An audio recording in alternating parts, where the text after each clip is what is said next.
1920 ಸಾಲಿನಿಂದ ಆರಂಭಿಸಲಾಯಿತು. ಪ್ರಸ್ತುತ ವರ್ಷ ನಮ್ಮ ಸಂಸ್ಥೆಯ ಕಾರ್ಯದರ್ಶಿಗಳಾದ ಶ್ರೀಮತಿ ದೀಪಾ ಮೇಡಮ್ ಅವರ ತಂದೆಯವರಾದ ದಿವಂಗತ ಬೈಸಾನಿ ರಾಮಕೋಟಯ್ಯ ಕಂಪ್ಲಿ ಇವರ ಸ್ಮರಣಾರ್ಥವಾಗಿ 2025ರ ಮೇರು ಜೀವ ರಾಜ್ಯ ಮಟ್ಟದ ಪ್ರಶಸ್ತಿಯನ್ನು ಹಿರಿಯರು ಆದ ಹನುಮನಗೌಡ ಬೆಳಗುರ್ಕಿ ರೈತ ಮುಖಂಡರು ಹಾಗೂ ಕೃಷಿ ಬೆಲೆ ಆಯೋಗದ ಮಾಜಿ ಅಧ್ಯಕ್ಷರು ಇವರಿಗೆ ನೀಡಿ ಗೌರವಿಸಲಾಗುವುದು. ಈ ಕಾರ್ಯಕ್ರಮದ ಕುರಿತು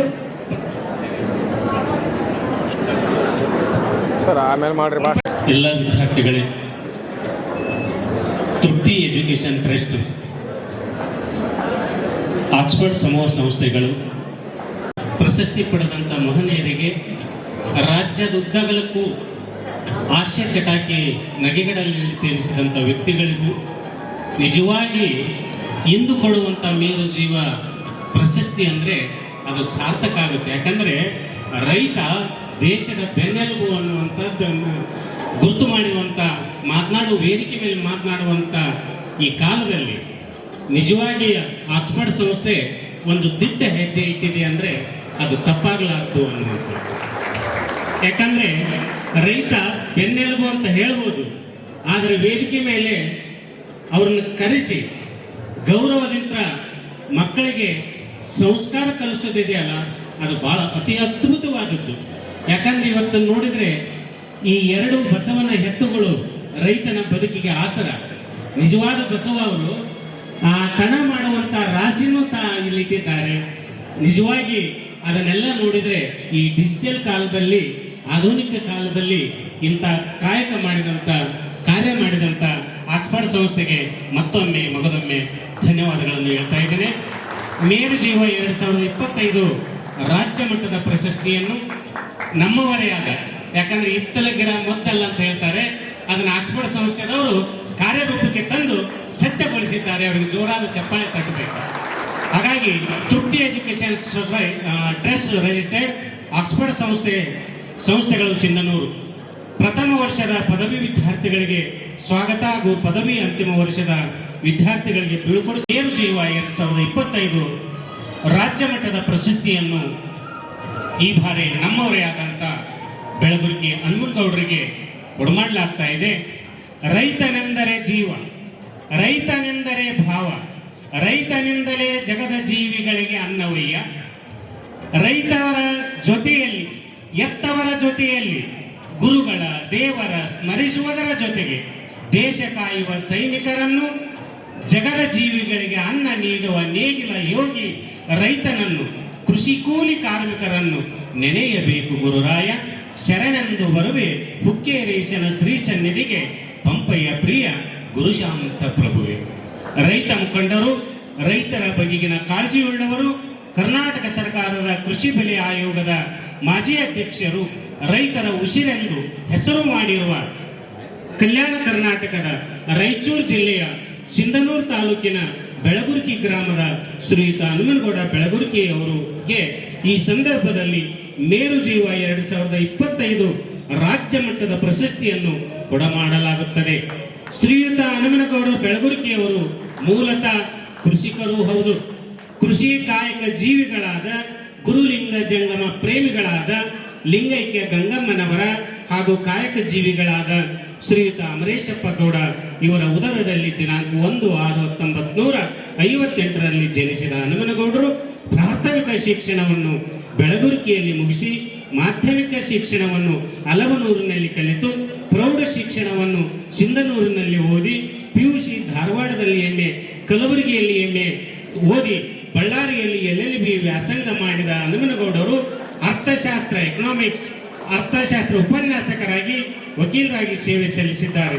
ಶ್ರೀಯುತ ರಾಜೇಶ್ವರಿ ಅವರನ್ನು ಮದುವೆ ಮಾಡಿಕೊಂಡು ಆರತಿಗೊಂದು ಹೆಣ್ಣು ಮಗಳನ್ನು, ಕೀರ್ತಿಗೊಂದು ಗಂಡು ಮಗುವನ್ನು ಎತ್ತಿದ್ದಾರೆ. ಬಹುದೊಡ್ಡ ಕುಟುಂಬದ ಮನೆತನದವರೆಂದರೆ ಅವಿಭಕ್ತ ಕುಟುಂಬ ಎಂದು ಹೇಳಬಹುದು. ನಡೆದಾಡುವ ದೇವರು ಮಹಾ ತಪಸ್ವಿ ಒಳಬಳ್ಳಾರಿ ಲಿಂಗೈಕ್ಯ ಚನ್ನಬಸವ ಶಿವಯೋಗಿಗಳ ಭಕ್ತರಾಗಿ, ಜಗನ್ಮಾತೆ ಸಿದ್ಧ ಪರ್ವತದ ಭಗಳಾಂಬಿಕೆ ಅಂಬಾದೇವಿಯ ಸದ್ಭಕ್ತರಾಗಿ, ಅನ್ನದಾಸೋಹ ಜ್ಞಾನದಾಸೋಹದ ಜೊತೆಗೆ ಇಂದು ಗುರುಲಿಂಗ ಜಂಗಮರ ಸೇವೆಯನ್ನು ಮಾಡುತ್ತಿರುವುದು ಸಂತಸದ ವಿಷಯವಾಗಿದೆ. ಕರ್ನಾಟಕದ ರಾಜ್ಯ ರೈತ ಸಂಘದ ಸೇರ್ಪಡೆಯಾಗಿ ಅಧ್ಯಕ್ಷರಾಗಿ ಹಲವು ಸೇವೆಗಳನ್ನು ಮಾಡಿದ್ದುಂಟು. ರೈತ ಸಂಘದ ಸರ್ಕಾರದಿಂದ ಹಿಡಿದು ತಾಲೂಕು, ಜಿಲ್ಲಾ, ರಾಜ್ಯದ ಮಟ್ಟದವರೆಗೆ ಅವರು ಕಿಚ್ಚು ಹಚ್ಚಿದ್ದರು, ಎಂದಿಗೂ ಮರೆಯುವಂತಿಲ್ಲ. ಕರ್ನಾಟಕ ಪ್ರಾಥಮಿಕ ಪಟ್ಟಿನ ಸ್ವಾರ್ಥ ಸಹಕಾರಿ ಹಲವನೂರಿನ ಅಧ್ಯಕ್ಷರಾಗಿ, ತುಂಗಭದ್ರಾ ಗ್ರಾಮೀಣ ಪ್ರದೇಶದ ಬ್ಯಾಂಕಿನ ನಿರ್ದೇಶಕರಾಗಿ ಸೇವೆ ಸಲ್ಲಿಸಿದ, ಕರ್ನಾಟಕ ರಾಜ್ಯದ ಪ್ರಸಿದ್ಧಿ ಆಯೋಗದ ಅಧ್ಯಕ್ಷರಾಗಿ ಸೇವೆ ಸಲ್ಲಿಸಿದ್ದಾರೆ. ಈ ಸಂದರ್ಭದಲ್ಲಿ ಅಪರೂಪದ ಹನುಮನಗೌಡರಿಗೆ ಗುರುತಿಸಿದ ಸಿಂಧನೂರು ಹೆಸರಾಂತ ಶಿಕ್ಷಣ ಸಂಸ್ಥೆಯಲ್ಲಿ ಒಂದಾದ ತೃಪ್ತಿ ಎಜುಕೇಶನ್ ಟ್ರಸ್ಟ್ ಆಕ್ಸ್ಫರ್ಡ್ ಸಂಸ್ಥೆ, ಈ ಸಂಸ್ಥೆಯ ಸಂಸ್ಥಾಪಕ ಅಧ್ಯಕ್ಷರಾದ ಸತ್ಯನಾರಾಯಣ ಶ್ರೇಷ್ಠಿ ತಮ್ಮ ಪಾವನವರ ಹೆಸರಿನಲ್ಲಿ ಕೊಡಮಾಡುವ ಮೇರು ಜೀವ 2025 ರಾಜ್ಯ ಮಟ್ಟದ ಪ್ರಶಸ್ತಿಯನ್ನು ಈ ಬಾರಿ ರೈತ ಮುಖಂಡರಾದ ಶ್ರೀಯುತ ಹನುಮನಗೌಡ ಬೆಳಗುರ್ಕಿ ಅವರಿಗೆ ಕೊಟ್ಟು ಸಹಕರಿಸುತ್ತಿರುವುದು ಸಂತಸದ ವಿಷಯವಾಗಿದೆ. ಶ್ರೀಯುತ ಹಾಗೂ ಅವರ ಕುಟುಂಬದ ಸದಸ್ಯರಿಗೆ ಭಗವಂತನು ಆರೋಗ್ಯ, ಭಾಗ್ಯ, ಸುಖ ಸಂಪತ್ತು ಕೊಟ್ಟು ಕಾಪಾಡಲಿ ಎಂದು ಮತ್ತೊಮ್ಮೆ ಈ ಸಂಸ್ಥೆಯಿಂದ ಜೋರಾದ ಚಪ್ಪಾಳೆಯೊಂದಿಗೆ ಅವರಿಗೆ ನಗದುವಾಗಿ 25,000 ರೂಪಾಯಿ ನಗದು ಬಹುಮಾನವಾಗಿ ಈ ಸಂಸ್ಥೆ ನೀಡಲಾಗ್ತಾ ಇದೆ. ಜೋರಾದ ಚಪ್ಪಾಳೆಯೊಂದಿಗೆ ಅವ್ರನ್ನ ಮತ್ತೊಮ್ಮೆ ಅಭಿನಂದಿಸೋಣ ಅನ್ನುವಂಥ ಮಾತನ್ನು ಈ ಸಂದರ್ಭದಲ್ಲಿ ನನ್ನ ಮಾತಿಗೆ ವಿರಾಮ ಕೊಡ್ತಾ ಇದ್ದೇನೆ. ಸರ್ವರಿಗೂ ಭಕ್ತಿಯ ಶರಣೂ ಶರಣಾರ್ಥಿಗಳು. ಕುಟುಂಬದವರೇ, ಮೇರು ಜೀವ ಪ್ರಶಸ್ತಿ ನನ್ನ ತಂದೆ ಹೆಸರಿನಲ್ಲಿ ಕೊಡ್ತಾ ಇದ್ದಾರೆ.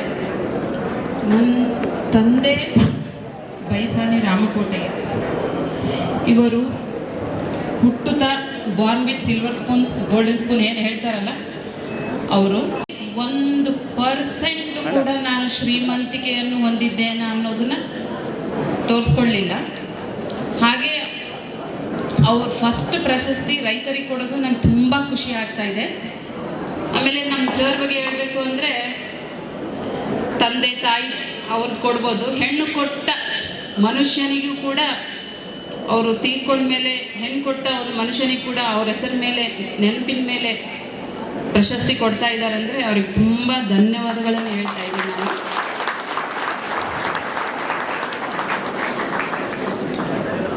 ನಮ್ಮ ಲೆಕ್ಚರರ್ಸು ಸ್ಟೂಡೆಂಟ್ಸನ್ನು ಪಡೆಯೋದಕ್ಕೆ ನಾವು ತುಂಬ ಅದೃಷ್ಟ ಮಾಡಿದ್ವಿ. ಯಾಕಂದರೆ ಹೇಳ್ತೀನಿ ಕೇಳಿ, ಯಾವ ಟೈಮ್ನಲ್ಲೂ ಮಧ್ಯರಾತ್ರಿಯಲ್ಲಿ ಫೋನ್ ಹಚ್ಚಿ ನಮ್ಗೆ ಇಂಥ ಪ್ರಾಬ್ಲಮ್ ಆಗಿದೆ ಅಂದರೆ ಆಲ್ ಆಫ್ ಸಡನ್ನಾಗಿ ಬಂದು ಪ್ರೆಸೆಂಟ್ ಆಗ್ತಾರೆ. ಅವರಿಗೆ ನನ್ನ ಜೀವನ ಪರ್ಯಂತ ಋಣಿಯಾಗಿದ್ದೀನಿ. ಮುಂದೆ ಏನು ಮಾತಾಡಬೇಕು ಗೊತ್ತಾಗ್ತಾ ಇಲ್ಲ. So all the best for your future ಅನ್ಕೆರೆ. ಬೀಳ್ಕೊಡುಗೆ ಸಮಾರಂಭದ ಗಣ ಸಾನ್ನಿಧ್ಯವನ್ನು ವಹಿಸಿರ್ತಕ್ಕಂಥ ಪೂಜ್ಯರನ್ನ ಹಾಗೂ ಇದೀಗ ತಾನೇ ವಿದ್ಯಾರ್ಥಿಗಳ ಜೊತೆಯಲ್ಲಿ ಸಂವಾದವನ್ನು ನಡೆಸಿ ವೇದಿಕೆಯಿಂದ ನಿರ್ಗಮಿಸಿರ್ತಕ್ಕಂಥ ಹಿರಿಯರು, ಮಾರ್ಗದರ್ಶಕರಾಗಿರ್ತಕ್ಕಂಥ ಹನುಮನಗೌಡ ಬೆಳಗುರ್ಕಿ ಸಾಹೇಬರನ್ನ ಹಾಗೂ ಎಲ್ಲ ಹಿರಿಯಣ್ಣ ವೆಂಕಟೇಶ್ ಉಗಿಬೆಂಡೆ ಅವರನ್ನ, ಅದೇ ರೀತಿ ಎಲ್ಲರನ್ನ ಈ ಒಂದು ಕಾರ್ಯಕ್ರಮಕ್ಕೆ ಹೃತ್ಪೂರ್ವಕವಾಗಿ ಸ್ವಾಗತವನ್ನು ಕೊಡ್ತಾ ನನಗೆ ಬಹಳ ಖುಷಿ ಅನ್ನಿಸ್ತದೆ. ಯಾಕಂದ್ರೆ ಯಾವುದೇ ಒಂದು ಶಿಕ್ಷಣ ಸಂಸ್ಥೆ ಅದರ ಉದ್ದೇಶ ಶಿಕ್ಷಣವನ್ನ ನೀಡುವುದಾಗಿರಬೇಕು ಅನ್ನುವುದು. ಅದು ಕೇವಲ ಶಿಕ್ಷಣವನ್ನು ನೀಡುವುದರ ಜೊತೆಯಲ್ಲಿ ಅಲ್ಲಿ ಅಕ್ಷರದವ್ವನ ಕೆಳಗಡೆ ಒಂದು ಅಕ್ಷರವನ್ನ ಬರೆದಿದ್ರಿ, ಹಣವಿಲ್ಲದವನಿಗೆ ಸಂಪತ್ತು ಎಂದರೆ ಶಿಕ್ಷಣ ಅಂತ. ನಾವೇನೀಗ ವೇದಿಕೆಯ ಮೇಲೆ ಇದಾರಲ್ಲ ಅತಿಥಿಗಳು ಅಂತೇಳಿ, ಇವ್ರು ಯಾರು ಶ್ರೀಮಂತ ಕುಟುಂಬಗಳಿಂದ ಬಂದಂತ ವ್ಯಕ್ತಿತ್ವವನ್ನು ಹೊಂದಿರುವಂತವರಲ್ಲ. ಎಲ್ಲರೂ ಫಸ್ಟ್ ಜನರೇಷನ್ ಡಿಗ್ರಿಯನ್ನ ಪಡೆದಿರ್ತಕ್ಕಂಥ ವ್ಯಕ್ತಿಗಳು. ಅವರ ತಂದೆ ತಾಯಿಗಳಾಗಿರ್ಬೋದು, ಅವರ ಹಿಂದಿನ ತಾತಂದಿರಾಗಿರ್ಬೋದು, ಶಿಕ್ಷಣವನ್ನು ಪಡೆಯದೇ ಇರುವಂತಹ ಒಂದು ಕುಟುಂಬದಿಂದ ಬಂದಂಥವರು. ಯಾಕೆ ಈ ಮಾತನ್ನ ಹೇಳ್ತೀನಂದ್ರೆ, ಆತ್ಮೀಯ ವಿದ್ಯಾರ್ಥಿಗಳೇ, ಯಾವುದೇ ಸಾಧನೆಯನ್ನ ಮಾಡಬೇಕು ಅಂತಂದ್ರೆ ಅದಕ್ಕೆ ಬೇಕಾಗಿರುವಂಥದ್ದು ಎರಡೇ ಎರಡು: ನಿರಂತರವಾಗಿರ್ತಕ್ಕಂಥ ಪರಿಶ್ರಮ, ಯೋಜನಾಬದ್ಧವಾಗಿರ್ತಕ್ಕಂಥ ಅಧ್ಯಯನ. ಇವು ಎರಡನ್ನ ಮಾಡಲಿಕ್ಕೆ ನಮ್ಮಿಂದ ಸಾಧ್ಯವಾದ್ರೆ ನಾವು ಏನನ್ನಾದರೂ ಸಾಧನೆ ಮಾಡಬಹುದು ಅನ್ನುವುದಕ್ಕೆ ಉದಾಹರಣೆ ಅಲ್ಲಿ ಹೇಳಿದ್ರು. ಈಗಾಗಲೇ ಮಾತನಾಡ್ತಾ ಮೇಟಿ ಸರ್ ಅವರು ಹೇಳಿದ್ರು, ನಾನು SLCಯಲ್ಲಿ 4 ವಿಷಯಗಳಲ್ಲಿ 30 ಅಂಕಗಳನ್ನು ಪಡೆದೆ, ಆದ್ರೆ ಇವತ್ತು ಉನ್ನತ ಹುದ್ದೆಯನ್ನು ಹೊಂದಿದ್ದೀನಿ ಅಂತೇಳಿ. ಅದರ ಜೊತೆಯಲ್ಲಿ ಅದರ ಪಕ್ಕದಲ್ಲಿ ನಮ್ಮೆಲ್ಲರಿಗೂ ಪ್ರೇರಕ ಶಕ್ತಿ ಇವತ್ತಿಗೂ ನೋಡ್ತೀರಿ, ನನ್ನ ವಾಟ್ಸಪ್ನಲ್ಲಿ DP ಇರ್ತದೆ, ಚೇಂಜ್ ಆಗಿಲ್ಲ. ಅದು ಯಾರಂದ್ರೆ ವೆಂಕಟೇಶ್ ಅಣ್ಣ. ಯಾಕೆ ಈ ಮಾತು ಹೇಳ್ತೀನಿ ಅಂದ್ರೆ, ವೆಂಕಟೇಶ್ ಅಣ್ಣ SLC ಅವರೆಗೂ ಸಾಮಾನ್ಯ ವಿದ್ಯಾರ್ಥಿ. ಆದ್ರೆ ಆ SLC ಆದ ನಂತರ ಅವರು ಒಂದೇ ಒಂದು ಗುರಿ ನನಗೆ ಗೊತ್ತಿದೆ. PG ಮಾಡ್ಬೇಕಾದ್ರೆ, ಡಿಗ್ರಿ ಮಾಡ್ಬೇಕಾದ್ರೆ ನಾವು ನೋಡಿದ ಹಾಗೆ ಒಂದು ಗುರಿ ಏನಂದ್ರೆ ಹೆಗಲಿನ ಮೇಲೆ ಸ್ಟಾರ್ ಇರಬೇಕು ಅನ್ನುವಂಥದ್ದು. ಅದಕ್ಕೆ ಆ ಮನುಷ್ಯ ಪಟ್ಟಿರುವಂತ ಎಲ್ಲಾ ಕಷ್ಟವನ್ನ ನಾನು ಕಣ್ಣಾರೆ ಕಂಡಿದ್ದೀನಿ. ಹೈಟ್ ಕಡಿಮೆ ಇದ್ರೆ ಹೈಟ್ ಹೆಂಗ್ ಆಗ್ಬೇಕು ಅನ್ನೋದಕ್ಕೂ ಶ್ರಮ ವಹಿಸಿದ್ದಾರೆ. ನಿಜವಾಗ್ಲೂ ನೀವೆಲ್ಲರೂ ನಾವೇನ್ ಮಾಡ್ತೀವಿ, 168 ಸೆಂಟಿಮೀಟರ್ಸ್ ಇಲ್ಲ ಅಂದ್ರೆ ಬಿಟ್ಬಿಡ್ತೀವಿ. ನಾನು ಪೊಲೀಸಿಗೆ ಇಲ್ಲ, ಬರೋದಿಲ್ಲ. 168 ಸೆಂಟಿಮೀಟರ್ಸ್ ಮಿನಿಮಮ್ ಹೈಟ್ ಅದು. ಆದ್ರೆ ಆ ವ್ಯಕ್ತಿ ಫಿಸಿಕಲ್ ನಲ್ಲಿ 168 ಸೆಂಟಿಮೀಟರ್ ಇಲ್ಲ ಅಂತ ಒಂದು ಸಲ ಫೇಲ್ ಆದಾಗ ಆ ಹೈಟ್ ಅನ್ನ ಹೇಗೆ ಹೆಚ್ಚಿಸಿಕೊಳ್ಬೇಕು ಅಂತ ಪ್ರಯತ್ನ ಮಾಡಿದ. ಯಾಕೆ ಈ ಮಾತು ಹೇಳ್ತಂದ್ರೆ, ಗುಲ್ಬರ್ಗಾ ವಿಶ್ವವಿದ್ಯಾಲಯದಲ್ಲಿ ಸ್ನಾತಕೋತ್ತರ ಪದವಿ ಮಾಡ್ಬೇಕಾದ್ರೆ ಗಿಡಕ್ಕೆ ಉಲ್ಟಾ ಬೀಳ್ತಿದ್ದ, ಕಾಲುಗಳನ್ನು ಬೇಕಾಗಿ ನೇತು ಬೀಳ್ತಿದ್ದ. ಕೆಳಗಡೆ ನಾವು ಎಳಿಬೇಕು, ಹೈಟ್ ಬರ್ತದೆ, ನನಗೆ ಸ್ಟಾರ್ ಬರಬೇಕು ಅನ್ನುವಂಥದ್ದೇ ಆ ವ್ಯಕ್ತಿಯ ದೃಢ ನಿಲುವಾಗಿತ್ತು. ಆ ಸ್ಟಾರ್ ನ ಜೊತೆಯಲ್ಲಿ ಇವತ್ತು ಎಲ್ಲರಿಗೂ ಕಾಕಿ ಬೆಲ್ಟ್ ಇರ್ತದ, ನೀಲಿ ಬೆಲ್ಟ್ ಅದ. ನಮಗ್ ಖುಷಿ ಅನ್ನಿಸ್ತೈತಿ, ಅದು DYSP ಆದ್ರೆ ನೀಲಿ ಬೆಲ್ಟ್ ಬರ್ತದೆ. ಸ್ಟಾರ್ ನ ಜೊತೆಯಲ್ಲಿ ಡಬಲ್ ಸ್ಟಾರ್ ಇರ್ಬೇಕಂತ ಅನ್ಕೊಂಡಿದ್ದ, ಟ್ರಿಬಲ್ ಸ್ಟಾರ್ ಇದೆ, ಅದ್ರ ಜೊತೆಯಲ್ಲಿ ನೀಲಿ ಬೆಲ್ಟ್ ಇದೆ. ಅದಕ್ಕೆ ನಾ ಏನ್ ಹೇಳ್ತೀನಿ ಅಂದ್ರೆ, ಯಾವುದೂ ಅಸಾಧ್ಯ ಅಲ್ಲ, ಎಲ್ಲ ಸಾಧ್ಯ. ಆದ್ರೆ ನೀವು ಮಾಡ್ಬೇಕಾಗಿರುವಂತದ್ದು ಏನಂದ್ರೆ, ತಂದೆ ತಾಯಿಯ ವಿಶ್ವಾಸವನ್ನ ಗಳಿಸಿ ಗುರುಗಳ ಮಾರ್ಗದರ್ಶನವನ್ನ ಪಡಿ. ಯಾವತ್ತಿಗೂ ಗುರುವನ್ನ ಮರೆಯಬೇಡಿ. ನೀನು ಯಾವುದೇ ಉನ್ನತ ಸ್ಥಾನಕ್ಕೆ ಹೋದ್ರೂ ಗುರುವನ್ನ ಮರೆಯಬೇಡಿ. ಯಾವತ್ತೂ ಗುರುನೇ. ಗುರು ಇಲ್ಲದ ಶಿಷ್ಯ ಏನೂ ಇಲ್ಲ, ನೆನಪಿರ್ಲಿ. ನಾನು ಇವತ್ತು CM ಆಗಿದ್ದೀನಿ ಅಂದ್ರೂ ನಾವು ಗುರುವನ್ನ ನೆನೆಸ್ಬೇಕಾಗ್ತದೆ. ಗುರುವಿನ ಅನುಭವ ಬಹಳಷ್ಟು ಇರ್ತದೆ. ನಾನು ಉನ್ನತಕ್ಕೆ ಹೋಗಿದ್ದೀನಿ, ಗುರು ಬೇಕಾಗಿಲ್ಲ ಅಂತಂದ್ರೆ ಅದರಷ್ಟು ಮೂರ್ಖತನ ಯಾವುದೂ ಇಲ್ಲ. ಗುರು ಅಂದ್ರೆ ಕೇವಲ ಪಾಠ ಮಾಡುವವನಲ್ಲ, ಯಾವ ವ್ಯಕ್ತಿ ಒಬ್ಬ ವಿದ್ಯಾರ್ಥಿಯ ಅಂತರಂಗವನ್ನ ಅರ್ಥ ಮಾಡಿಕೊಂಡು ಅವನ ಜೀವನದ ಯಶಸ್ಸಿಗಾಗಿ ಶ್ರಮಿಸ್ತಾನೋ, ಮಾರ್ಗದರ್ಶನವನ್ನ ಮಾಡ್ತಾನೋ ಅವನು ಗುರು. ಅಂತಹ ಗುರುವಿನ ಮಾರ್ಗದರ್ಶನವನ್ನ ಸದಾ ಪಡೀರಿ. ಈ ಕಾಲೇಜಿನ ಹೆಸರನ್ನ ಹೆಚ್ಚಿಸ್ರಿ, ಒಳ್ಳೆಯ ಸಾಧನೆಯನ್ನ ಮಾಡ್ರಿ. ನಮ್ಮ ತಾಲೂಕಿನ ಕೀರ್ತಿಯನ್ನ ರಾಜ್ಯ ಮತ್ತು ರಾಷ್ಟ್ರ ಮಟ್ಟಕ್ಕೆ ಹೆಚ್ಚಿಸ್ರಿ ಅಂತ ಹೇಳ್ತಾ ನನ್ನನ್ನು ಈ ಒಂದು ಕಾರ್ಯಕ್ರಮಕ್ಕೆ ಆಹ್ವಾನಿಸಿ 2 ಮಾತುಗಳನ್ನು ಆಡಲಿಕ್ಕೆ ಅವಕಾಶ ಮಾಡಿಕೊಟ್ಟಿರ್ತಕ್ಕಂಥ ತಮ್ಮೆಲ್ಲರಿಗೂ ವಂದಿಸ್ತಾ ನನ್ನ 2 ಮಾತುಗಳಿಗೆ ವಿರಾಮ ಹೇಳ್ತೇನೆ. Thank you.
ಕಂಠ ಕುಟುಂಬಿನಿ ಭೂರಿ ಕುಟುಂಬಿನಿ ಭೂರಿ ಕೃತೆ ಜಯ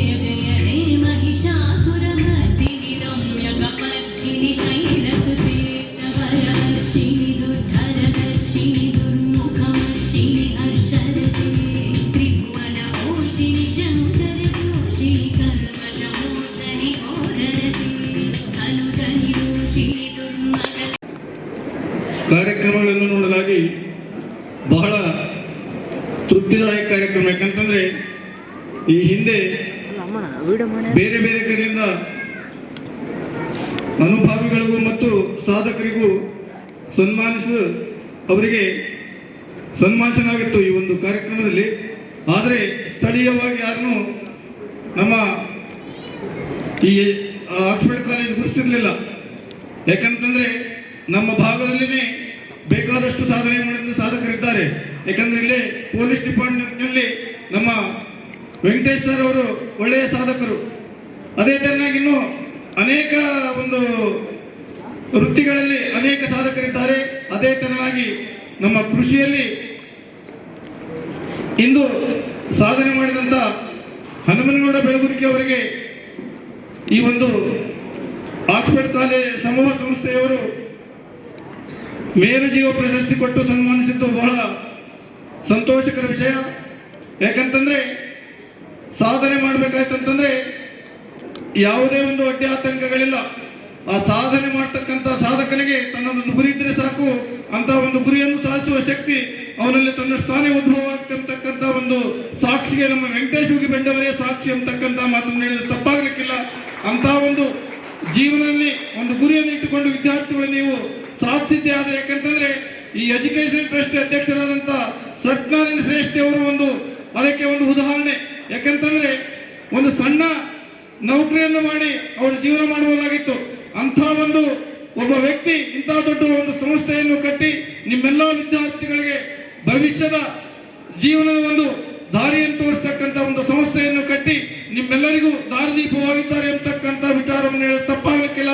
ಯಾಕಂತಂದರೆ ಇಂದು ಎಲ್ಲ ಜೀವಿಗೂ ರೈತನೇ ಆಧಾರ. ಅಂತ ಒಂದು ರೈತನಿಗೆ ಯೋಗಿಯಾಗಲಿ, ತ್ಯಾಗಿಯಾಗಲಿ, ಭೋಗಿಯಾಗಲಿ ಎಲ್ಲರಿಗೂ ಅನ್ನ ನೀಡ್ತಕ್ಕಂಥವನೇ ರೈತ. ಅಂತ ರೈತನಿಗೆ ಸನ್ಮಾನಿಸಿದ್ದು ನನಗೆ ತುಂಬಾ ಸಂತೋಷವಾಗಿ ಅಂತಕ್ಕಂಥ ವಿಚಾರವನ್ನು ಹೇಳ್ತಾ, ನೀವೆಲ್ಲರೂ ಸಾಧನೆ ಶಿಖರವನ್ನು ಮುಟ್ಟಿ ಈ ಒಂದು ಸಂಸ್ಥೆಗೆ ಕೀರ್ತಿಯನ್ನು ತರಬೇಕೆಂತಕ್ಕಂಥ ಆಶಯವನ್ನು ಆಶಿಸುತ್ತಾ ನಮ್ಮೆರಡು ಮಾತುಗಳನ್ನು ಮುಗಿಸುತ್ತೇವೆ.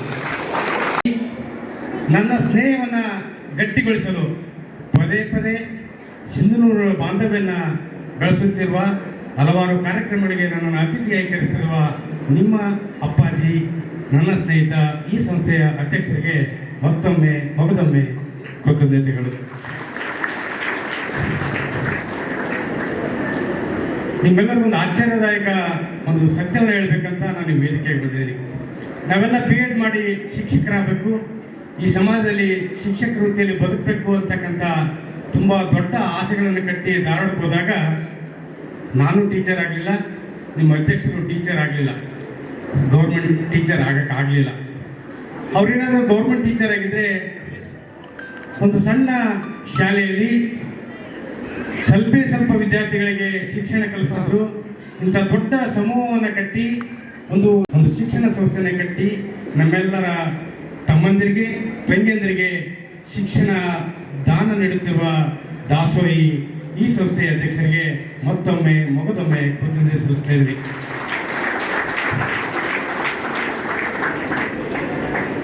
ನಾನು 6ನೇ ಕ್ಲಾಸಲ್ಲಿ ಇದ್ದಾಗ ನನ್ನ ತಾಯಿ ಒಂದು ಮಾತು ಹೇಳ್ತಾ ಇದ್ಲು, ಮಗನೇ, ನಾಳೆ ನೀನು ದೊಡ್ಡವರಾದ್ಮೇಲೆ ನಿನ್ನ ಬಂಗಾರ, ನಿನ್ನ ಸೀರೆ ನನಗೇನು ಅವಶ್ಯಕತೆ ಇಲ್ಲ. ನಾನು ತೋಟಕ್ಕೆ ಹೋಗುವಾಗ ಆ ಹಳ್ಳಿ ಸಂಧಿಯಲ್ಲಿ ಶಿವಕಾಂತಮ್ಮ, ಶಾಂತಗೌಡ ಮಗ ಒಂದು ದೊಡ್ಡ ಹುದ್ದೆಯಲ್ಲಿದ್ದಾನೆ ಅಂತಕ್ಕಂಥದ್ದು ಕಿವಿ ಬಿದ್ದರೆ ನೀನು ಕೊಡಿಸಿರ್ತಕ್ಕಂಥ ಬಂಗಾರ ಮತ್ತು ಬಟ್ಟೆಗಿಂತ ದೊಡ್ಡ ಸಂತೋಷ ಅಂತಕ್ಕಂಥ ಮಾತನ್ನು ನಾನು ಮುಂದಲ್ಲಿಟ್ಟು ಒಂದು ಸಣ್ಣ ನೌಕರಿ ಪಡೆಯಲು ಪ್ರಯತ್ನಿಸಿದೆ. ಅದಕ್ಕೋಸ್ಕರ ನಾನು ನಿಮ್ಮೊಂದು ಕಿವಿ ಮಾತು ಹೇಳ್ತೀನಿ. ಈ ಹಂತ ಇದೆಯಲ್ಲ, PUC ಮತ್ತು ಡಿಗ್ರಿ ಅಂತ ಅತ್ಯಂತ ಅದ್ಭುತ ಅಂತ. ಏನಾದರೂ ಬದಲಾಗ್ಬೋದು.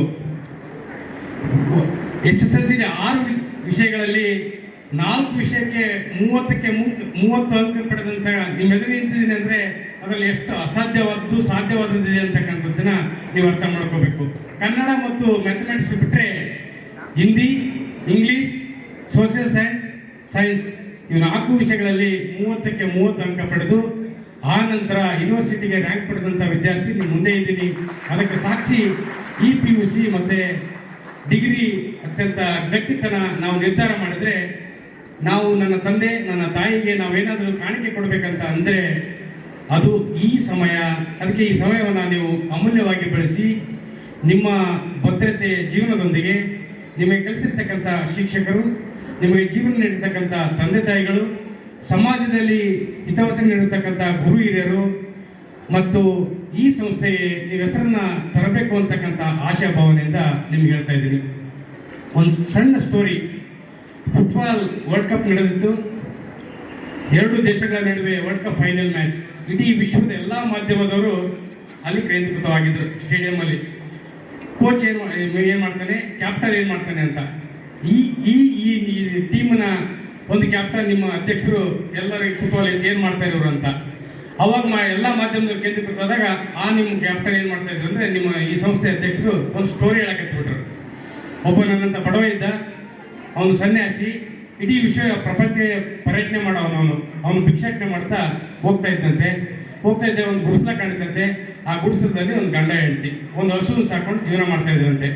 ಅವ್ರಿಗೆ ಅವ್ರದೇ ಜೀವನ ಕಷ್ಟ. ಅವ್ರು ಒಂದು ಊಟಕ್ಕೂ ಕೂಡ ಇರಲಿಲ್ಲ. ಏನಪ್ಪ ಇವನು ಯಾರೋ ಒಬ್ಬ ಸನ್ಯಾಸಿ ಬಂದಲ್ಲ, ಇವನು ಹೆಂಗೆ ನಾವು ಊಟ ಕೊಡೋದು ಅಂತ ವ್ಯಥೆ ಪಡ್ತಾ ಇದ್ದಾಗ, ಆಯ್ತು ನಿಮ್ಮ ಹತ್ರ ಏನಿದೆ ಅದೇ ಕೊಡಿ, ನಾನು ಅದೇ ಸ್ವೀಕರಿಸ್ತೀನಿ ಅಂತೇಳಿ ಹೋದಾಗ ಅವ್ರು ಹೇಳ್ತಾರಂತೆ, ಏನು ಮಾಡ್ತಾ ಇದ್ದೀರಿ ನಿಮ್ಮ ಜೀವನಕ್ಕೆ ಅಂದಾಗ, ಒಂದು ಹಸು ಸಾಕಿದ್ದೀವಿ, ಹೋಗಿ ಹುಲ್ಲು ತರ್ತೀವಿ, ಆ ಹುಲ್ಲಿಗೆ ಒಂದು ಹಸು ಹಾಕಿ ಅದರಿಂದ ಬಂದಕ್ಕ ಹಾಲನ್ನು ಸಿನ್ನೂರಲ್ಲಿ ಹೋಗಿ ಮಾರಿ ಅದರಿಂದ ಜೀವನ ಸಾಕ್ತೀವಿ ಅಂತ ಹೇಳ್ತಿದ್ರಂತೆ. ಅದಕ್ಕೆ ಸ್ವಾಮೀಜಿ ಲಾಸ್ಟಿಗೆ ಎಲ್ಲ ಹಾಲು ಕುಡಿದು ಊಟ ಮಾಡಿ ಹೋಗೋಕ್ಕೆ ಒಂದು ಮಾತು ಹೇಳ್ತಾರಂತೆ, ನೀವು ಈ ಹಸುನ ಮಾರಾಟ ಮಾಡಿಬಿಡ್ರಿ, ಜೀವನ ಏನು ಅಂತಕ್ಕಂಥದ್ದು ಗೊತ್ತಾಗುತ್ತೆ ಅಂತ. ಆ ಸ್ವಾಮೀಜಿ ಮತ್ತೆ ಮುಂದೆ ಪರ್ಯಟನೆ ಹೋಗ್ತಾನಂತೆ. ಇವರಿಬ್ರು ಗಂಡ ಹೆಂಡತಿ ರಾತ್ರಿ ಎಲ್ಲ ಕುಂತು ವಿಚಾರ ಮಾಡ್ತಾರಂತೆ, ಏನಪ್ಪ ಬದುಕಿರೋ ಒಂದು ಹಸುನು ಮಾರಿಬಿಡೋದಂತಲ್ಲ ನೀವು ಯಾವ ಸನ್ಯಾಸಿ, ಏನು ಮಾಡೋದು ಜೀವನ ಅಂತ. ಆಯ್ತು ಅಂತೇಳಿ ಮಾರಿಬಿಡ್ತಾರಂತೆ. ಆಮೇಲೆ ಒಂದು ಸನ್ಯಾಸಿ ಪೂರ್ತಿ ಪ್ರಪಂಚ ಎಲ್ಲ ತಿರುಗಾಡ್ಕೊಂಡು ಮತ್ತೆ ಅಲ್ಲಿ ಬರ್ತಾ ಇದ್ದಂಗೆ ದೊಡ್ಡ ಬಂಗ್ಲೆ ಕಾಣುತ್ತಂತೆ, ಈ ಸತ್ಯ ಗಾರ್ಡನ್ ಕಂಡಂಗೆ. ಅವ್ನಿಗೆ ಆಶ್ಚರ್ಯ ಆಗಿಬಿಡುತ್ತಂತೆ, ಪಾಪ ಏನಪ್ಪ ನಾನು ಹೇಳಿದ ಒಂದು ವಿಚಾರದಿಂದ ಏನಾದರೂ ಹಸು ಮಾರಿ ಜೀವನ ಹಾಳು ಮಾಡ್ಕೊಂಡ್ಬಿಟ್ಟೇನೋ, ಅಯ್ಯೋ ತಪ್ಪು ಮಾಡಿಬಿಟ್ಟೆ, ನಾನು ಹಂಗೆ ಮಾಡಬಾರ್ದಾಗಿತ್ತು, ನಾನೇನಾರು ಹೇಳ್ತಕ್ಕಂಥ ಸಲಹೆ ರಾಂಗ್ ಆಯ್ತೇನೋ ಅಂತ. ದೊಡ್ಡ ಬಂಗ್ಲೆ, ಆಯ್ತು ನೋಡೋಣ ಅಂತ ಹೋಗ್ತಾರಂತೆ. ಬಾಗ್ಲ ಹತ್ರ ಹೋದಾಗ ಅದೇ ಗಂಡ ಹೆಂಡತಿ ಎದುರಿಗೆ ಬರ್ತಾರಂತೆ. ಈಗ ಸನ್ಯಾಸಿ ನೋಡಿ ತುಂಬ ಖುಷಿಯಾಗಿಬಿಡ್ತಾರಂತೆ. ಖುಷಿಯಾಗಿ ತಕ್ಷಣ ಅವ್ನು ಕರೆದು ಅವರಿಗೆ ಸತ್ಕಾರ ಮಾಡಿ ಹೇಳ್ತಾರಂತೆ, ಸ್ವಾಮೀಜಿ ನಾವು ಜೀವನ ಅಂದರೆ ಇಷ್ಟೇ ಅಂತ ತಿಳ್ಕೊಂಡಿದ್ವಿ, ಇದರಲ್ಲೇ ಬದುಕ್ತಾ ಇದ್ದೀವಿ, ಅದು ಮಾರಿದ ಮೇಲೆ ಗೊತ್ತಾಯ್ತು ಜೀವನದಲ್ಲಿ ಸಾವಿರಾರು ದಾರಿಗಳಿರ್ತವೆ, ದಾರಿಗಳು ಅದ್ರ ಸಕ್ಸಸ್ ಆಗುತ್ತೆ ಅಂತ. ಅವಾಗ ಮಾಧ್ಯಮದವ್ರಿಗೆ ವಿಚಿತ್ರ ಅನಿಸ್ತಂತೆ, ಏನಿದು ಕ್ಯಾಪ್ಟನ್ ಹಿಂಗೆ ಹೇಳ್ತಾ ಇದ್ದಾನಲ್ಲ ಅಂತ. ಫುಟ್ಬಾಲ್ ಆಡಬೇಕು, ಯಾಕಡೆ ಕಿಕ್ ಮಾಡಬೇಕು, ಯಾಕಡೆ ಬಾಲ್ ಹಿಡಿಬೇಕು ಅಂತ ಹೇಳೋದು ಬಿಟ್ಟು ಒಂದು ಸನ್ಯಾಸಿ ಕತೆ ಹೇಳ್ತಾ ಇದ್ದಾನಲ್ಲ ಇವನಂತ ಮೀಡಿಯಾದವ್ರಿಗೆ, ಇಡೀ ವಿಶ್ವದ ಮೀಡಿಯಾದವ್ರಿಗೆಲ್ಲ ಗಾಬರಿ ಆಗುತ್ತಂತೆ. ಅದರ ಅರ್ಥ ಏನಂದ್ರೆ ನಿಮ್ಮ ಈ ಸಮೂಹ ಸಂಸ್ಥೆಯ ಅಧ್ಯಕ್ಷರು ನಿಮಗೆ ಶಿಕ್ಷಣ ನೀಡುವುದರೊಂದಿಗೆ ಇಲ್ಲಿ 2 ಅತ್ಯಂತ ಅದ್ಭುತ ಸಾಲುಗಳಿದ್ದಾವೆ. ಇಲ್ಲಿ ಶಿಕ್ಷಣವೆಂದರೆ ಕೇವಲ ಸಾಧನೆ ಅಲ್ಲ. ಗಿರೀಶ್ ಕಾರ್ನಾಡ್ ಒಂದು ಕಾದಂಬರಿಯಲ್ಲಿ ಬರೀತಾರೆ, ದಾರಿಯಲ್ಲಿ ದೀಪವಿಲ್ಲದ ನಡೆಯುತ್ತೆ ವಿದ್ಯಾರ್ಥಿ ಜೀವನದಲ್ಲಿ ಕನಸುಗಳಿರ್ಬೇಕಂತ. ಅದಕ್ಕೋಸ್ಕರ ನೀವು ನನ್ನಂಗೆ ದೊಡ್ಡ ಕನಸನ್ನು ಕಾಣಿ, ಆ ಕನಸಲ್ಲಿ ಅಟ್ಲೀಸ್ಟ್ ಒಂದು ಹಂತಕ್ಕಾದರೂ ತಲುಪ್ತೀರಿ ಅಂತಕ್ಕಂಥ ಮಾತನ್ನು ಹೇಳ್ತಾ, ಅಬ್ದುಲ್ ಕಲಾಂ ಅವರ ಇಲ್ಲಿ ನೆನೆಸುತ್ತಾ, ಮನುಷ್ಯ ಜೀವನದಲ್ಲಿ 3 ಪಾತ್ರಗಳು ಅತ್ಯಂತ ಮುಖ್ಯವಾಗಿರ್ತವೆ ಅಂತ ಹೇಳ್ತಾರೆ. ಆ 3 ಪಾತ್ರಗಳಲ್ಲಿ ಕನಿಷ್ಠ 2 ಪಾತ್ರ ಯಾರು ಪಾಲಿಸ್ತಾರೆ ಅವರು ಅದೃಷ್ಟವಂತರು ಅಂತ. ಅದರಲ್ಲಿ ಆ 2 ಪಾತ್ರ ನಮಗೆ ನಾವು ಯಾಕೆ ಮಾಡೋಕ್ಕಾಗಲಿಲ್ಲ. ಆ ಯಾಕೆ ಮಾಡ್ತಾ ಇರೋದಂದರೆ ನಿಮ್ಮ ಶಿಕ್ಷಕರು 2 ಪಾತ್ರಗಳನ್ನು ಯಾಕೆ ಮಾಡ್ತಾರೆ. ಒಂದು ತಂದೆ, ಒಂದು ತಾಯಿ, ಒಂದು ಶಿಕ್ಷಕ.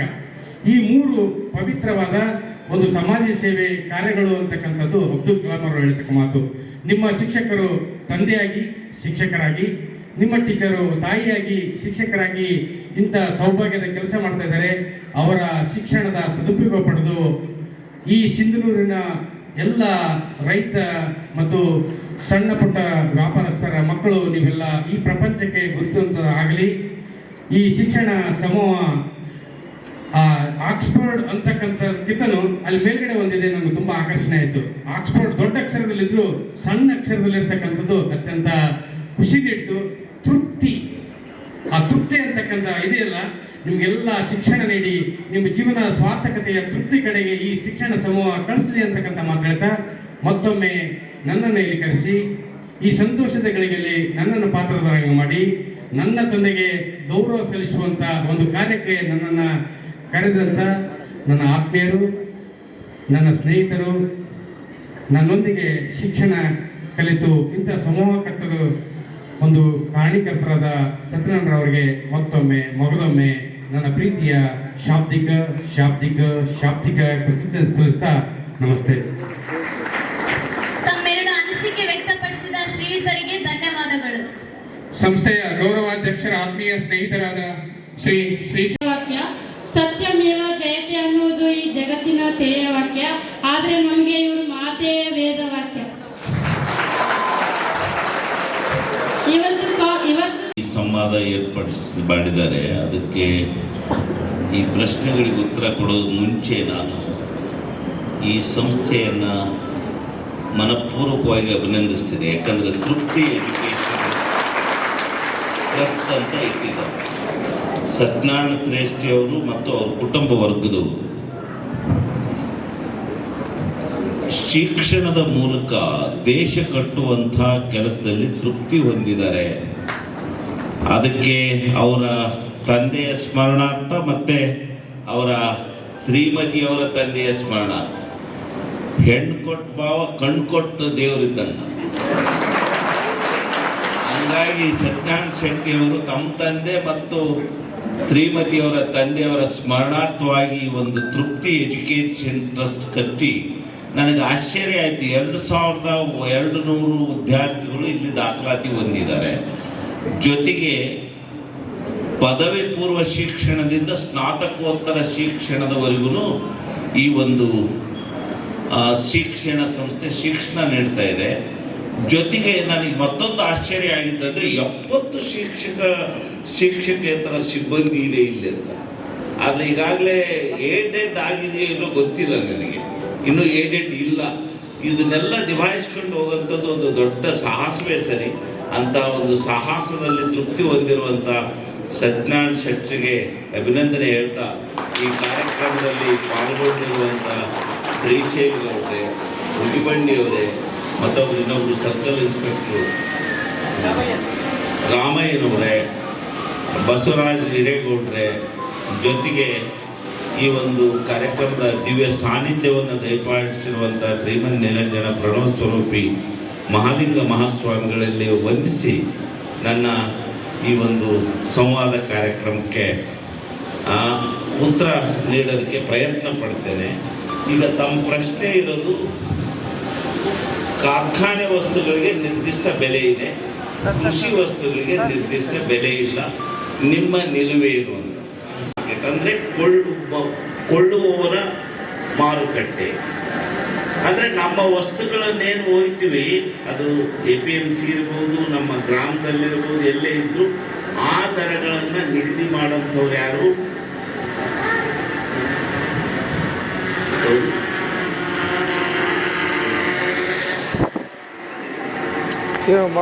ಹಳಬರಿಗೆ ಗೊತ್ತಿರುತ್ತೆ ರಾಯಚೂರು ಮಾರುಕಟ್ಟೆ.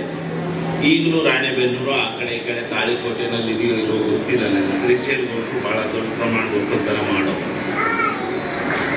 ಹಾಗಾಗಿ ಇದು ಬೈಯರ್ಸ್ ಮಾರ್ಕೆಟ್. ಇನ್ನು ಸೆಲ್ಲರ್ಸ್ ಮಾರ್ಕೆಟ್ ಯಾವುದು?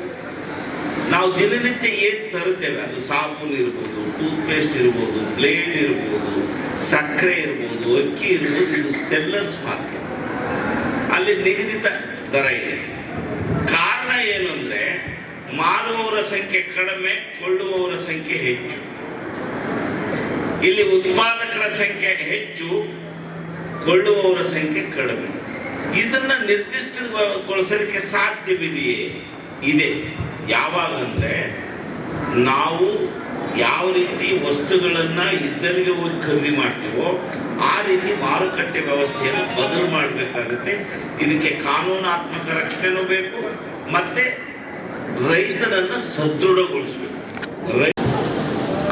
ನನ್ನ ಹೆಸರು ಅಮೂಲ್ಯ.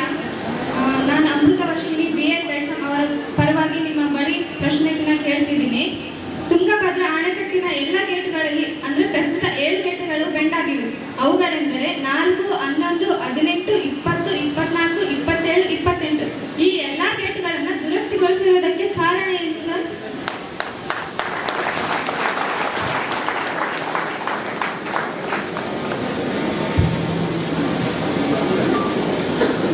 ದುರಸ್ತಿಗೊಳಿಸ್ತಾ ಇರೋದಕ್ಕೆ ಕಾರಣ ಏನಂದರೆ, ಈ ಭಾಗದಲ್ಲಿ ಜಾಗೃತ ಸಮೂಹ ಇಲ್ಲ, ಅದನ್ನ ಹೇಳ್ಬೋದು. ಜಾಗೃತ ರೈತರು ಇದ್ದಿದ್ರೆ ಇಷ್ಟೊತ್ತಿಗೆ ದುರಸ್ತಿ. ಇನ್ನು ಗೇಟ್ಗಳ ಬಗ್ಗೆ ಹೇಳಬೇಕು ಅಂದರೆ, ನಮ್ಮ ಜಲಾಶಯ ನಿರ್ಮಾಣ 1943ರಲ್ಲಿ ಜಲಾಶಯ ಪೂರ್ಣ ಆಯಿತು, ನೀರನ್ನು ಹರಿಸಲಾಯಿತು. ತಜ್ಞರ ಅಭಿಪ್ರಾಯದ ಪ್ರಕಾರ ಮತ್ತು ತಂತ್ರಜ್ಞಾನದ ಪ್ರಕಾರ ಯಾವುದೇ ಕ್ರಸ್ಟ್ ಗೇಟ್ಗಳು ಅಳವಡಿಸಿದ 50 ವರ್ಷಗಳವರೆಗೆ ಸುಭದ್ರ. ಈಗ ನಮ್ಮ ಜಲಾಶಯ ನಿರ್ಮಾಣ ಆಗಿ ಆಗಲೇ 75 ವರ್ಷ ಆಗೋಗಿದೆ, 73-74 ವರ್ಷ. ಹಂಗಾಗಿ ಅದನ್ನು ಬದಲಾವಣೆ ಮಾಡಬೇಕಾದಂಥದ್ದು ಅನಿವಾರ್ಯ.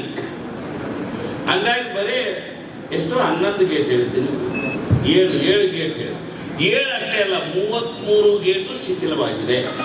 33 ಗೇಟುಗಳನ್ನು ಬದಲಾವಣೆ ಮಾಡಬೇಕಾಗಿದೆ. ಆದರೆ ಇಲ್ಲಿ ಅಚಾತುರ್ಯ ಏನಾಗಿದೆ ಅದು ಬಹುತೇಕ ಜನರಿಗೆ ಗೊತ್ತಿಲ್ಲ. ಅಚಾತುರ್ಯ ಎಲ್ಲ ನೀರು ನಿಲ್ಲಿಸಬೇಕು ಅಂತ 1 ಫೀಟ್ ಸ್ಕಿನ್ ಪ್ಲೇಟ್ ಕೂಡಿಸ್ಬೇಕು. ಆ ತಜ್ಞರ ವರದಿನೂ ಹೇಳ್ತು, ಇವರು ಕೂಡಿಸಿದ್ರು. ಅದಾದ್ಮೇಲೆ 24ರಲ್ಲಿ 19ನೇ ಗೇಟ್ ಹೊಂಟೋಯ್ತು. ಅಚಾತುರ್ಯ ಅಂತ ಪದ ಯಾಕೆ ಬಳಸ್ತೇನೆ ನಾನಂದ್ರೆ, ಯಾವ ಗೇಟ್ಗಳನ್ನು ಬದಲು ಮಾಡಬೇಕಾಗಿತ್ತೋ ಆ ಗೇಟ್ಗೆ 1 ಫೀಟ್ ಎತ್ತರ ಮಾಡೋಂಥದ್ದು ಇದೆಯಲ್ಲ, ಇದು ಅಚಾತುರ್ಯ ಅಲ್ವೇ. ಬದಲು ಮಾಡೋದಕ್ಕೆ ತಯಾರಾಗಿದೆ. ಜೊತೆಗೆ ಇನ್ನೂ ಒಂದು ಸ್ವಲ್ಪ ಹಾಳಕ್ಕೆ ಹೋದ್ರೆ ಸ್ಕಿನ್ ಪ್ಲೇಟ್ ಅಂತ ಏನಿತ್ತು, ಕಬ್ಬಿಣದ ಸ್ಕಿನ್ ಪ್ಲೇಟ್, ಅದು ಯಾವ ಗುಣಮಟ್ಟದ್ದು ಅಂತ CECRI ಅಂತ ಒಂದು ತಮಿಳುನಾಡು ಸಂಸ್ಥೆ. CECRI ಅಂದರೆ central electro chemical research institute ಅಂತ. ಆ ಸಂಸ್ಥೆಯಿಂದ ಸ್ಕಿನ್ ಪ್ಲೇಟ್ ಟೆಸ್ಟ್ ಆಗುತ್ತೆ. ಆದರೆ ತೆಳಗಡೆ 20 ಫೀಟ್ ಇರ್ತಕ್ಕಂಥ ಗೇಟ್ ಭದ್ರ ಇದೆಯೋ ಇಲ್ವೋ ಅನ್ನೋದು ಚೆಕ್ ಆಗಲ್ಲ. ಈ ಅಚಾತುರ್ಯನು ನಮ್ಮ ತುಂಗಭದ್ರಾ ಮಂಡಳಿಯಿಂದ ನಡೆದಿದೆ. ಈಗಾಗಲೇ ಟೆಂಡರ್ ಆಗಿದೆ. ಟೆಂಡರ್ ಕರೆದು ಮುಂದಿನ ಮಳೆಗಾಲದೊಳಗಾಗಿ 33 ಗೇಟ್ಗಳನ್ನು ಬದಲಾವಣೆ ಮಾಡಿಕೊಡ್ತೀವಿ ಅನ್ನೋಂಥ ತೀರ್ಮಾನ ಆಗಿದೆ. ಸರಿ, ಹೇಳಿ ನೆಕ್ಸ್ಟ್ ಗೇಟ್. ಇತ್ತೀಚಿನ ದಿನಮಾನಗಳಲ್ಲಿ ವ್ಯವಸಾಯಗಳಲ್ಲಿ ನಿರತವಾಗಿರುವಂತಹ ಯುವಕರಿಗೆ, ಕೃಷಿಯ ಚಟುವಟಿಕೆಗಳಲ್ಲಿ ತೊಡಗಿರುವಂತಹ ಯುವ ಪೀಳಿಗೆಗೆ ಕನ್ಯೆಯನ್ನು ಅಥವಾ ಮದುವೆಗೆ ಹುಡುಗಿಯನ್ನು ಕೊಡಲು ಎಲ್ಲ ತಂದೆ ತಾಯಿಗಳು ಹಿಂದೇಟನ್ನು ಹಾಕ್ತಾರೆ. ಮತ್ತು ಇದಕ್ಕೆ ಕಾರಣ ಮತ್ತು ಆ ಮನಸ್ಥಿತಿ, ಕನ್ಯೆಯನ್ನು ಕೊಡಬಾರದು ಅನ್ನುವಂತಹ ಮನಸ್ಥಿತಿ ಇರುವಂತಹ ತಂದೆ ತಾಯಿಗಳಿಗೆ ನಿಮ್ಮ ಮಾತು ಮತ್ತು ಇದಕ್ಕೆ ಪರಿಹಾರ ಉಪಾಯ.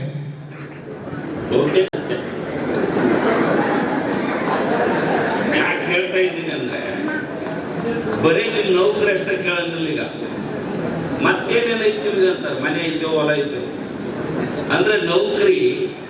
ಇತ್ತೀಚಿನ ದಿನಗಳಲ್ಲಿ ಸರ್ಕಾರಿ ನೌಕರಿ ಅಂತೂ ಇಲ್ವೇ ಇಲ್ಲ. ಸರ್ಕಾರದಲ್ಲಿ ರೆಕ್ರೂಟ್ಮೆಂಟ್ ಅನ್ನೋಂಥದ್ದೇ ಬಹಳ ವಿರಳ ಆಗೋಗಿದೆ ಅಥವಾ ಕಡಿಮೆ ಆಗೋದು. ಇರ್ತಕ್ಕಂಥದ್ದೆಲ್ಲ ಖಾಸಗಿ ರೆಕ್ರೂಟ್ಮೆಂಟೇ. ಖಾಸಗಿನಲ್ಲಿ ಹೆಂಗಿದೆ ಅಂದ್ರೆ ಒಂದು ಫೈಲ್ ಕೇಳ್ತಿದೆ ಅಲ್ವಾ. ಹಂಗಾಗಿ ಆ ಹಿನ್ನೆಲೆಯಲ್ಲಿ ನಿಮ್ಮನ್ನೇನು ಕೇಳ್ತಾರೆ ಕನ್ಯಾದಾತರು ಅಂತಂದ್ರೆ, ನಿನ್ನ ನೌಕರಿಯನ್ನ ಸರಿಯಪ್ಪ, ಜೊತೆಗೆ ಏನಾದರೂ ಒಂದಿಷ್ಟು ಜಮೀನು ಅದೇನಾದರೂ ಇದೆಯಾ ಅಂತ. ಕಾರಣ ಏನು ಅಂದ್ರೆ, ಹಿಂದೆ ಒಂದು ಗಾದೆ ಮಾತು, ಬಹುತೇಕ ಪಂಪೈ ಸ್ವಾಮಿಯರಿಗೆ ಸರಿಯಾಗಿ ಗೊತ್ತಾಗ್ಬೋದು. ಕನ್ಯಾ ಕೊಡ್ಬೇಕಾದ್ರೆ ಅವ್ರ ಬಾಲ್ಯಾಗ 4 ದೊಡ್ಡದು. ಏನಿದ್ರ ಅರ್ಥ ಅಂದ್ರೆ ಒಂದಿಷ್ಟು ವ್ಯವಸಾಯ ಇದೆಲ್ಲ ಸದೃಢವಾಗಿರ್ಬೇಕು ಅಂತ. ಆ ಹಿನ್ನೆಲೆ ಒಳಗಡೆ ನನ್ನ ಮಗಳನ್ನ ಈ ಮನೆಗೆ ಕೊಟ್ರೆ ಯಾವುದೇ ಕಾರಣಕ್ಕೂ ಆರ್ಥಿಕ, ಸಾಮಾಜಿಕ, ಸಾಂಸ್ಕೃತಿಕ ಮತ್ತು ಈ ಕೌಟುಂಬಿಕ ತೊಂದರೆಗೆ ಒಳಗಾಗೋದಿಲ್ಲ ಅನ್ನೋ ಅಭಿಪ್ರಾಯದೊಂದಿಗೆ ಈ ವ್ಯಕ್ತ ಆಗ್ತಾ ಇದೆಯೇ ಹೊರತು ನಿಜವಾಗ್ಲೂ ಅದು ಪೂರ್ಣ ಸತ್ಯ ಅಲ್ಲ. ಇನ್ನೇನು ಅಂದ್ರೆ ಈಸ್ ಆಫ್ ಡೂಯಿಂಗ್ ಅನ್ನೋಂಥದ್ದು ಎಲ್ಲ ಕ್ಷೇತ್ರದಲ್ಲೂ ಬಂದ್ಬಿಡಿ. ಹಂಗಾಗಿ ಒಕ್ಕಲ್ತನ ಮನೆಗೆ ಕೊಟ್ರೆ ನನ್ನ ಮಗಳು ಮುಂಜಾನೆ ಎದ್ದು ಕೂಡಲೇ ಮೊದಲು ಬುದ್ಧಿ ಕೊಟ್ಬೇಕಾಗುತ್ತೆ. ನೌಕರಿ ಮನೆಗೆ ಕೊಟ್ಟರೆ 9 ಗಂಟೆ ತನಕ ಬೇಸ್ ಟಿಫಿನ್ ಮಾಡಿಕೊಡ್ಬೋದು ಅನ್ನೋಂಥ ಒಂದು ಪರಿಪಾಠ ನಮ್ಮಲ್ಲಿ ಬಂದಿದೆ. ಹಂಗಾಗಿ ಅದೇನು ಭಾಳ ದಿನ ಇದ್ದಿತ್ತು ಅಂತ ನಾನು ಅನ್ಕೊಳ್ಳಲ್ಲ. ಎಲ್ಲಿವರೆಗೂ ನಮ್ಮ ಯುವಕರು ಹೊಸ ಹೊಸ ಆವಿಷ್ಕಾರಗಳನ್ನು, ಹೊಸ ಹೊಸ ಸಾಧ್ಯತೆಗಳನ್ನು ಹುಡುಕಿಕೊಂಡು ಆರ್ಥಿಕ ಮತ್ತು ಸಾಮಾಜಿಕ ಭದ್ರತೆ ಹೊಂದರೋ ಅಲ್ಲಿವರೆಗೂ ಇದಿರ್ಬೋದು. ಅದನ್ನು ಹೊಂದುವಂಥ ಶಕ್ತಿ ಮತ್ತು ಸಾಮರ್ಥ್ಯ, ಎಂಪವರ್ಮೆಂಟ್ ಆಫ್ ದಿ ಯೂತ್ಸ್ ನಾವು ಮಾಡಬೇಕಾಗುತ್ತೆ. ಅದು ಮಾಡಿದರೆ ಇದು ತಂತಾನೆ ಹೋಗುತ್ತೆ. Thank you sir.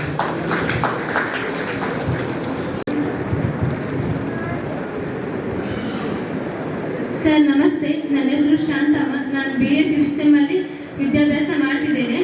S Ashwini BA 3rd sem ವಿದ್ಯಾರ್ಥಿನ ಪ್ರಶ್ನೆ ಇದಾಗಿದೆ ಸರ್. ಪ್ರಸ್ತುತ ದಿನಮಾನಗಳಲ್ಲಿ ಹೈನುಗಾರಿಕೆ ಎಂಬುದು ಒಂದು ಲಾಭದಾಯಕ ಉದ್ಯೋಗವಾಗಿದೆ ಸರ್.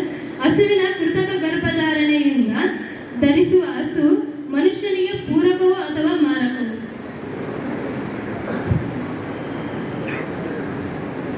ಕೃತಕ ಗರ್ಭಧಾರಣೆ ಅನ್ನುವಂಥ ಜ್ಞಾನ ಯಾತಕ್ಕೆ ಬಂತು ಅಂದರೆ, ನೈಸರ್ಗಿಕವಾಗಿ ಗರ್ಭಧಾರಣೆ ಪಶುಗಳಲ್ಲಿ ಕಡಿಮೆ, ಆ ಕಾರಣಕ್ಕೆ ಕೃತಕ ಗರ್ಭಧಾರಣೆ ಮಾಡ್ಬೋದು ಅನ್ನೋಂಥ ಒಂದು ವಿಜ್ಞಾನ ಬಂತು.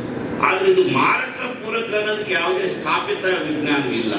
ಇದು ಮಾರಕ ಅಲ್ಲ, ಇದು ಪೂರಕ ಅಂತಲೇ ಹೇಳ್ಬೋದು. ಜೊತೆಗೆ ಹೈನುಗಾರಿಕೆ ಲಾಭ ಅನ್ನೋಂಥದ್ದನ್ನ ಬಹುತೇಕ ನಾವು ನಮ್ಮ ಕೋಲಾರ ಮಾಡೆಲ್ ಒಕ್ಕಲ್ತನ ನೋಡ್ಬಿಟ್ರೆ, ಹೈನುಗಾರಿಕೆ ನಮ್ಮ ಜೀವನದ ಭದ್ರತೆ ಅನ್ನೋಂಥದ್ದು ವ್ಯಕ್ತ ಆಗ್ತದೆ. ಕಲ್ಯಾಣ ಕರ್ನಾಟಕದಲ್ಲಿ ಮಾತ್ರ ಹೈನುಗಾರಿಕೆ ಬಗ್ಗೆ ಈಗಲೂ ಅಂಥ ಒಂದು ಉತ್ಸುಕತೆ, ಅಂಥ ಒಂದು ಸಂಸ್ಕೃತಿ ನಮ್ಮಲ್ಲಿ ಬೆಳೆದಿಲ್ಲ. ಯಾಕಂದರೆ ಇರೋಂಥ ದನಗಳನ್ನೆಲ್ಲ ತೆಗಿತಾ ಇದ್ದೇವೆ. ನಮಗೆ ಯಾವ್ಯಾವ ಬಿಡುವು ಸಿಗುತ್ತೋ ಬೆಂಗಳೂರು ಕುಳೆ ಹೋಗ್ತಾ ಇದ್ದೇವೆ. ಅದು ಬಹುತೇಕ ನೀವೆಲ್ಲ ಹಳ್ಳಿ ಮಕ್ಕಳಿದ್ದೀರಿ. ಒಂದೊಂದು ಹಳ್ಳಿಯಿಂದ ನಮ್ಮ ತಾಲೂಕಿನಲ್ಲೇ ಹೆಚ್ಚು ಕಡಿಮೆ 100 ಕುಟುಂಬ 200 ಕುಟುಂಬ ಗುಳೆ ಹೋಗಿರೋಂಥದ್ದು ಇದೆ. ಆ ಗುಳೆ ಹೋಗಿರೋದ್ರಿಂದ ಬೆಂಗಳೂರಿನಿಂದ ಏನು ತರ್ತಾರಲ್ಲ ತಿಂಗಳಿಗೆ 10,000 15,000 ಆದಾಯ, ಆ ಆದಾಯನ ಭಾಳ ನೆಚ್ಕೊಂಡಿದ್ದೀವಿ. ಅದರಿಂದ ಏನೇನು ಕಳ್ಕೊಂಡಿದ್ದೀವಿ ಅಂದರೆ ನಮ್ಮ ಮಕ್ಕಳ ಆರೋಗ್ಯ. ಯಾಕಂದ್ರೆ ಬರೀ ಆಹಾರ ಭದ್ರತೆ ಅಷ್ಟೇ ಇವತ್ತಿನ ಆದ್ಯತೆ ಅಲ್ಲ. ಇವತ್ತಿನ ಆದ್ಯತೆ ಪೌಷ್ಟಿಕ ಭದ್ರತೆನೂ ಆಗಬೇಕು. ಈಗ ನಮ್ಮ ಮಕ್ಕಳು ಏನಾಗ್ತಾ ಇದ್ದಾರೆ ಅಂದರೆ, ಅನೆಮಿಕ್ ಆಗಿ ಯಾಕೆ ನಮ್ಮ ಮಕ್ಕಳು ಇದ್ದಾರೆ ಅಂದರೆ, ಅವ್ರಿಗೆ ಹೆಚ್ಚು ಕಡಿಮೆ ನಾವು ಒಂದು 100 ml ಹಾಲನ್ನು ದಿನ ಕುಡಿಸ್ತಾ ಇಲ್ಲ. ಯಾಕೆಂದ್ರೆ ನಮ್ಮೂರಿಗೆ ಎಷ್ಟು ಹಾಲು ಬೇಕೋ ಅಷ್ಟು ಉತ್ಪಾದನೆ ಆಗ್ತಾ ಇಲ್ಲ. ಇಡೀ ರಾಯಚೂರು ಜಿಲ್ಲೆನಲ್ಲಿ ನಿನ್ನೆ ನನಗೊಂದಿಷ್ಟು ಕೆಲವರು ಅನಿಮಲ್ ಹಸ್ಬೆಂಡ್ರಿ ಅಧಿಕಾರಿಗಳು ಮಾತಾಡಿದಾಗ, ಇಡೀ ರಾಯಚೂರು ಜಿಲ್ಲೆನಲ್ಲಿ ಸಿಂಧನೂರು ತಾಲೂಕಲ್ಲೇ ಒಂದಿಷ್ಟು ಹೈನುಗಾರಿಕೆ ಇರೋದು, ಬೇರೆ ತಾಲೂಕುಗಳಲ್ಲಿ ಭಾಳ ಕಡಿಮೆ ಇದೆ. ಇಲ್ಲಿ ಅದನ್ನು ಏನು ನಮ್ಮ ಕ್ಯಾಂಪ್ಗಳಲ್ಲೇ ಸ್ವಲ್ಪ ಹೈನುಗಾರಿಕೆ ಇರುತ್ತೆ. ಕ್ಯಾಂಪ್ಗಳಲ್ಲಿ ಬಿಟ್ಟರೆ ಹಳ್ಳಿಗಳಲ್ಲಿ ಹೈನುಗಾರಿಕೆ ಏನಿಲ್ಲ. ಸೊಸೈಟಿಗಳೆಲ್ಲ ಡಿಫಂಕ್ಟ್ ಆಗಿ ಮುಚ್ಚೋಗಿದೆ. ಹಂಗಾಗಿ ಹೈನುಗಾರಿಕೆ ಆರ್ಥಿಕ ಭದ್ರತೆಗೆ ಒಂದು ರಹದಾರಿ ಅನ್ನುವಂಥ ಮಾತನ್ನು ಮಾತ್ರ ನಾನು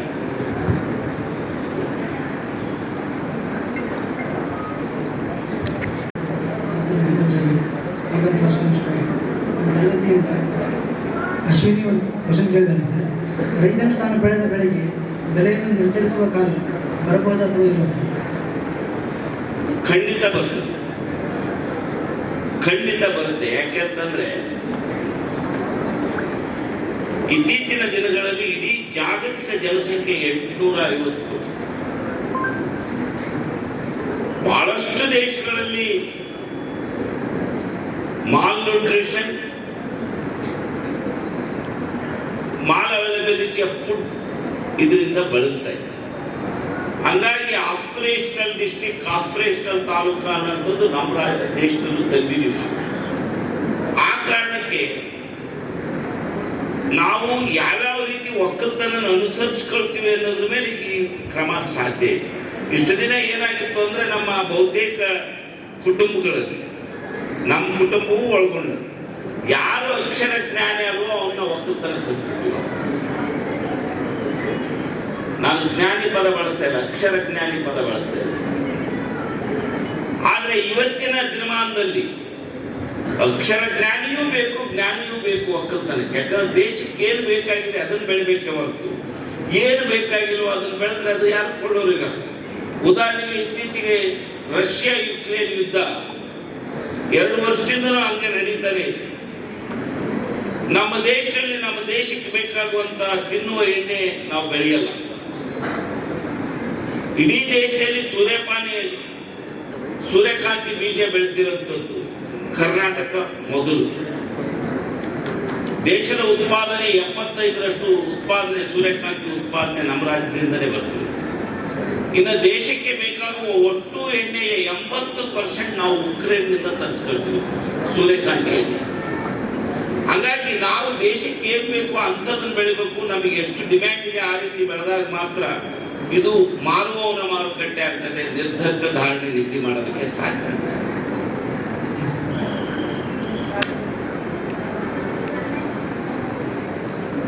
ನನ್ನ ಹೆಸರು ಭೀಮಮ್ಮ, ನಾನು BCom ಫಸ್ಟ್ ಸೆಮ್. ನಾವು ಸಂತೆಯಲ್ಲಿ ಎಷ್ಟು ಬೆಲೆ ಬಾಳುವ ಕುರಿಯನ್ನು ತಂದರೆ ಉತ್ತಮ, ಹಾಗೆ ಅದು ಯಾವ ಲಕ್ಷಣವನ್ನು ಹೊಂದಿರಬೇಕು? ಬಹುತೇಕ ಕುರಿ ಲಕ್ಷಣ ನೋಡಿ ಖರೀದಾಗಲ್ಲ, ಕುರಿ ಎಷ್ಟು ತೂಕ ಇದೆ ಅನ್ನೋದನ್ನ ನೋಡಿ ಖರೀದಾಗ. ಹಂಗಾಗಿ ಕುರಿ ಲಕ್ಷಣ ಅವಲಕ್ಷಣ ಅದಕ್ಕೆ ಬೇಕಾಗಿಲ್ಲ. ಕುರಿ ಮಾಂಸ ಹೆಚ್ಚಿಗಿದ್ರೆ ಹೆಚ್ಚು ಖರೀದಾಗ್ತದೆ. ಹಂಗಾಗಿ ಇವತ್ತು ಕುರಿ ನಾವೇನು ಕರಿತೀವಿ ಅಂತಂದ್ರೆ ನಡೆದಾಡುವ demand craft, DD, walking DD ಅಂತ ಕರಿತೀವಿ.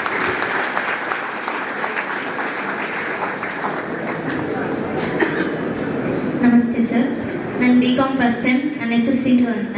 ನನ್ನ ಸ್ನೇಹಿತೆ ವಿಶಾಲಾಕ್ಷಿ ಅವರ ಕ್ವಶನ್ ಆಗಿದೆ, ಯೂರಿಯಾ ಗೊಬ್ಬರವು ಮಾರುಕಟ್ಟೆಯಲ್ಲಿ ಏಕೆ ಸಿಗ್ತಿಲ್ಲ, ಅದಕ್ಕೆ ಅಷ್ಟೊಂದು ಬೇಡಿಕೆ ಯಾಕೈತೆ ಸರ್, ಮತ್ತು ಇದರಿಂದ ಬೆಳೆಗೆ ಆಗುವಂಥ ಅನುಕೂಲಗಳೇನು?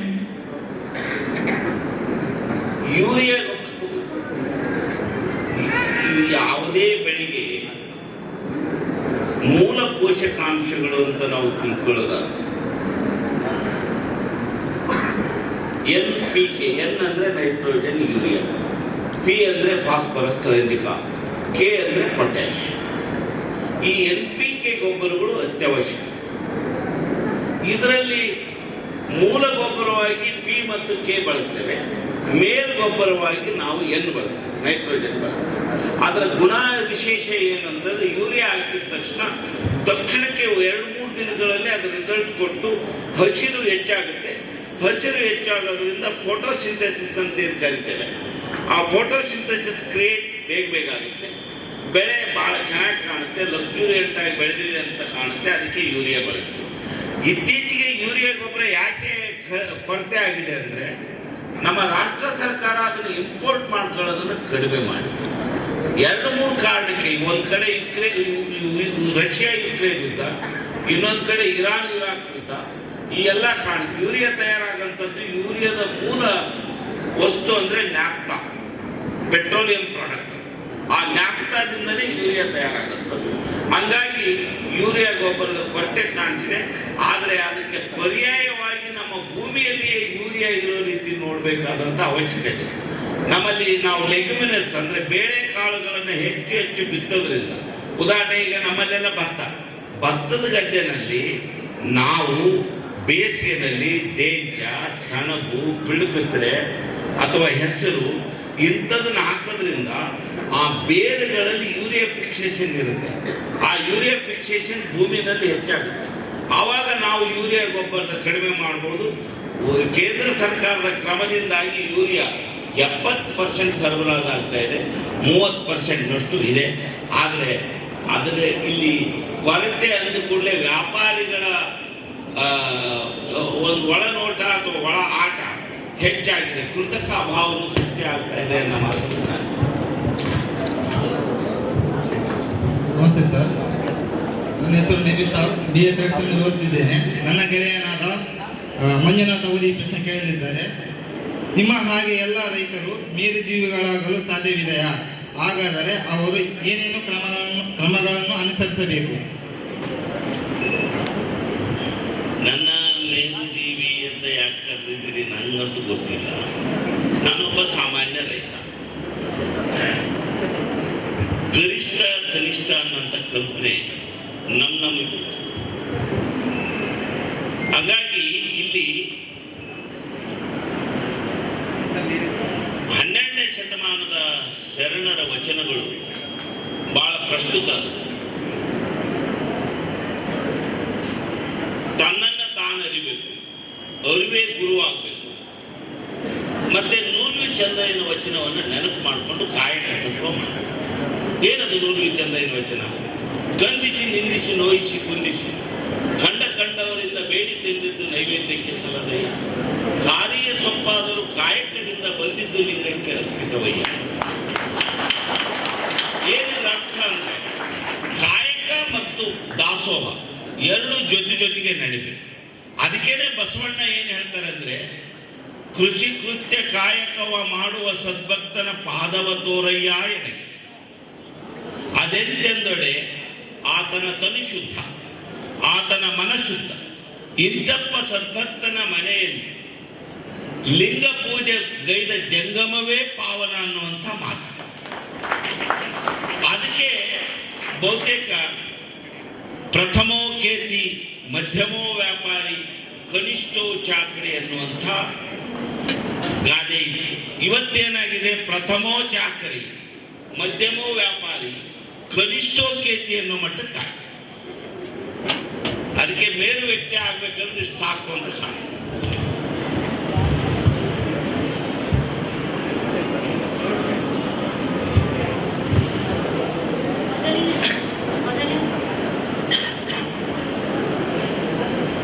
ಮೊದಲಿಗೆ ನಮಸ್ತೆ ಸರ್.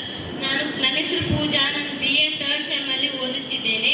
ನನ್ನ ಸ್ನೇಹಿತೆ ಅಂಬಿಕಾಳ ಪ್ರಶ್ನೆ ಹೀಗಿದೆ: ರೈತರಿಗೆ ಸಿಗಬೇಕಾದ ಸರ್ಕಾರದ ಕೃಷಿ ಸಬ್ಸಿಡಿ ಯೋಜನೆಗಳು ಹೇಗೆ ಸಹಕಾರಿಯಾಗಿವೆ?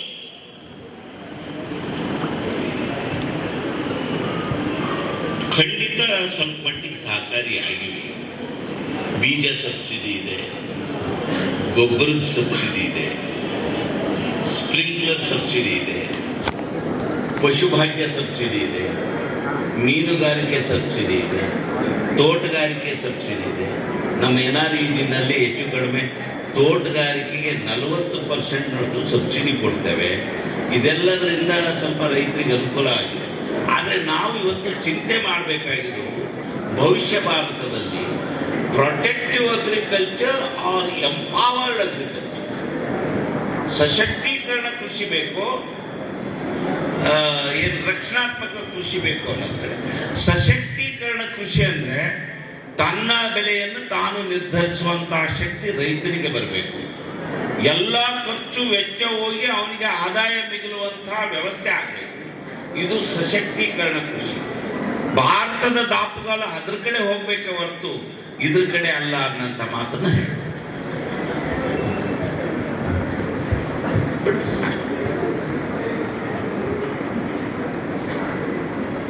ಸರ್, ಮೊದಲನೇದಾಗಿ ನಮಸ್ತೆ. ನನ್ನ ಹೆಸರು ರಮೇಶ್, BA ಅನಿಮೋಷನ್ ವಿದ್ಯಾರ್ಥಿ. ಅಶ್ವಿನಿ BCom 1st SEM ವಿದ್ಯಾರ್ಥಿನಿ. ಅವರ ಪ್ರಶ್ನೆ ಹೀಗಿದೆ: ದಾಸ್ತಾನು ಮಳಿಗೆಯಲ್ಲಿ ಆಕಸ್ಮಿಕವಾಗಿ ಬೆಂಕಿ ಸಂಭವಿಸಿದರೆ ಅದಕ್ಕೆ ಪರಿಹಾರಗಳೇನು ಮತ್ತು ಅದನ್ನು ಯಾರಲ್ಲಿ ಕೇಳಬೇಕು? ದಾಸ್ತಾನು ಮಳಿಗೆಯಲ್ಲಿ ಆಕಸ್ಮಿಕ ಘಟನೆಗಳು ನಡೆದರೆ, ಅದು ಬೆಂಕಿ ಇರ್ಬೋದು ಅಥವಾ ನೈಸರ್ಗಿಕ ವಿಕೋಪವಾದಂಥ ನೆರೆ ಇರ್ಬೋದು, ಇವೆಲ್ಲವುಗಳ ನಷ್ಟಕ್ಕೆ ಸರ್ಕಾರದಲ್ಲಿ ಒಂದಿಷ್ಟು ಪರಿಹಾರದ ಯೋಜನೆಗಳಿದ್ದಾವೆ. ಆದರೆ ಅದು ಸಾಲದು. ಅದರ ಬದಲಾಗಿ ವಿಮೆ ಯೋಜನೆ ಒಳಪಡಿಸಿದರೆ ಭಾಳ ಉತ್ತಮ. ಗೋಡನ್ಗಳಿಗೂ ವಿಮೆ ಮಾಡುವಂಥ ಕಾಯ್ದೆ ಇದೆ. ಅದನ್ನು ನಾವು ನಮ್ಮ ರೈತರಿಗೆ, ನಮ್ಮ ತಂದೆ ತಾಯಿಗಳಿಗೆ, ನಮ್ಮ ಸ್ನೇಹಿತರಿಗೆ ತಿಳುವಳಿಕೆ ಕೊಟ್ಟರೆ ಅಷ್ಟು ಪರಿಹಾರ ಸಿಗುತ್ತೆ.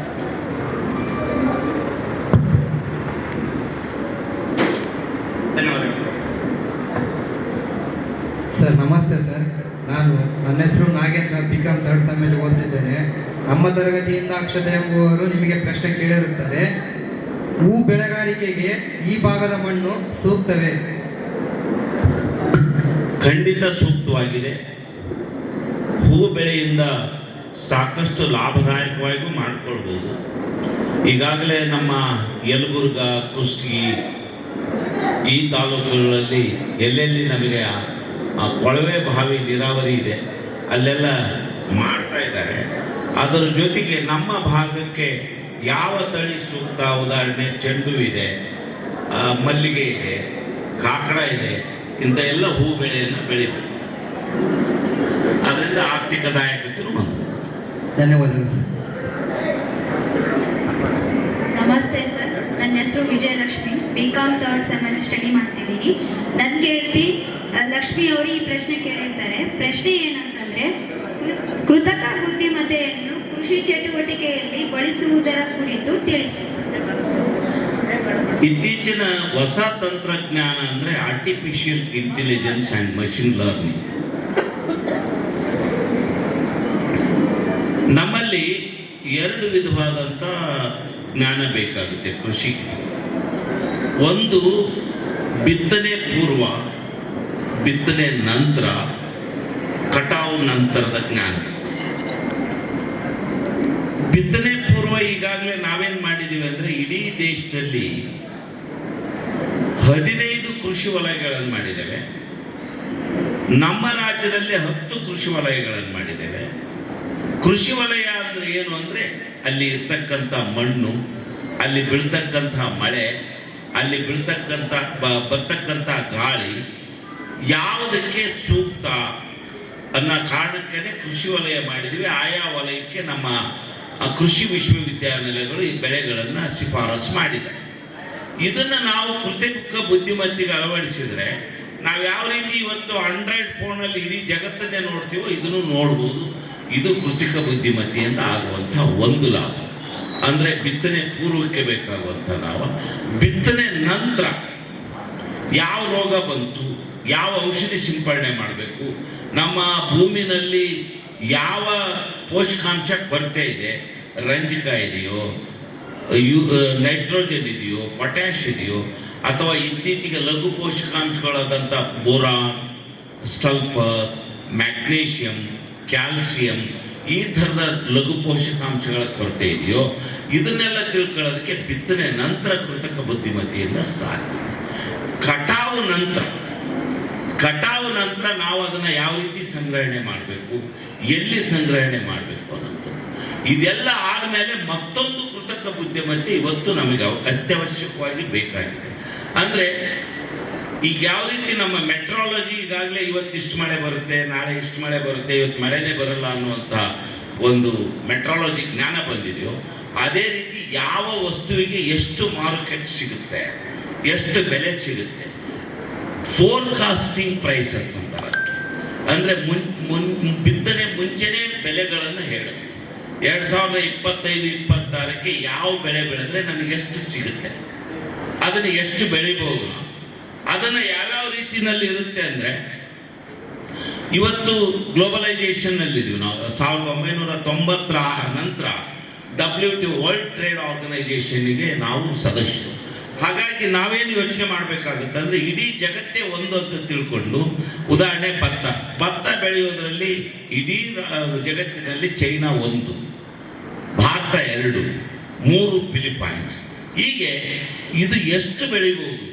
ಮತ್ತು ಪರ್ ಕ್ಯಾಪಿಟ ಅವೈಲಬಿಲಿಟಿ, ಉದಾಹರಣೆಗೆ ಇವತ್ತು ನಮ್ಮ ರಾಷ್ಟ್ರದಲ್ಲಿ per capita availability of rice 260 gram ಮಾತ್ರ ಇರುವಂಥದ್ದು.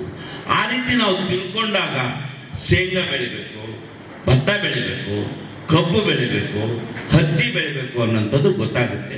ಅದಕ್ಕೆ ಕೃತಕ ಬುದ್ಧಿಮತ್ತೆ ಮತ್ತು ಯಂತ್ರ ಕಲಿಕೆ ಭಾಳ ಇತ್ತೀಚಿನ ದಿನಗಳ ಅವಸರ. ಆದರೆ ಇದಕ್ಕೆ ಒಂದು ಕಂಡೀಷನ್ ಇದೆ, ಏನಂದರೆ ಡಾಟಾ ಸೈನ್ಸ್. ಆ ಡಾಟಾ ಸೈನ್ಸ್ ಇಲ್ಲದೆ ಇದ್ದರೆ ಇದು ಸರಿಯಾಗಿ ಕೆಲಸ ಮಾಡಲ್ಲ. ಯಾಕಂದ್ರೆ ಕೃತಕ ಬುದ್ಧಿಮತ್ತೆ ಅಂದರೆ ನಾವು ಅದರೊಳಗೆ ಏನು ಫೀಡ್ ಮಾಡಿವಿ ಅದನ್ನು ಹೇಳಿಕೊಡುತ್ತೆ. ಅಲ್ಲಿ ನಾವೇನಾದರೂ ತಪ್ಪು ಫೀಡ್ ಮಾಡಿದರೆ ಅದರ ರಿಸಲ್ಟು ತಪ್ಪು ಬರುತ್ತೆ. Suppose if we feed dustbin data, definitely artificial intelligence result it self will be N dustbin result. ಹಾಗಾಗಿ ನಾವು ಇದನ್ನು ಸರಿಯಾಗಿ ಉಪಯೋಗ ಮಾಡುವಂಥ ಪರಿಜ್ಞಾನ ಮತ್ತು ಸಾಮರ್ಥ್ಯವನ್ನು ಹೊಂದಬೇಕಾಗುತ್ತೆ ಅಷ್ಟೇ.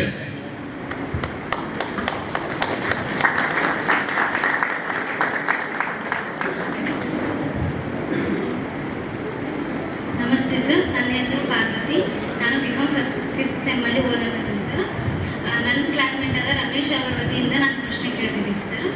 ರೈತರಿಗೆ ಗ್ರಾಮೀಣ ಬ್ಯಾಂಕ್ ಮತ್ತು ಸಹಕಾರಿ ಬ್ಯಾಂಕುಗಳನ್ನು ಹೊರತುಪಡಿಸಿ ಉಳಿದ ಬ್ಯಾಂಕುಗಳಲ್ಲಿ ಕೃಷಿ ಸಾಲವನ್ನು ನೀಡಕ್ಕೆ ಹಿಂಜರಿತಾರೆ. ಅದಕ್ಕೆ ಕಾರಣ ಏನು ಸರ್?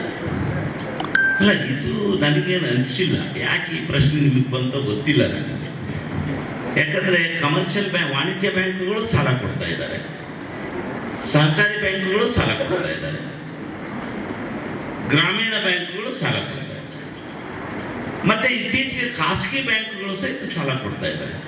ಸಾಲ ಕೊಡ್ತಾ ಇಲ್ಲ ಅನ್ನೋಂಥದ್ದು ಎಲ್ಲೂ ಬಂದಿಲ್ಲ.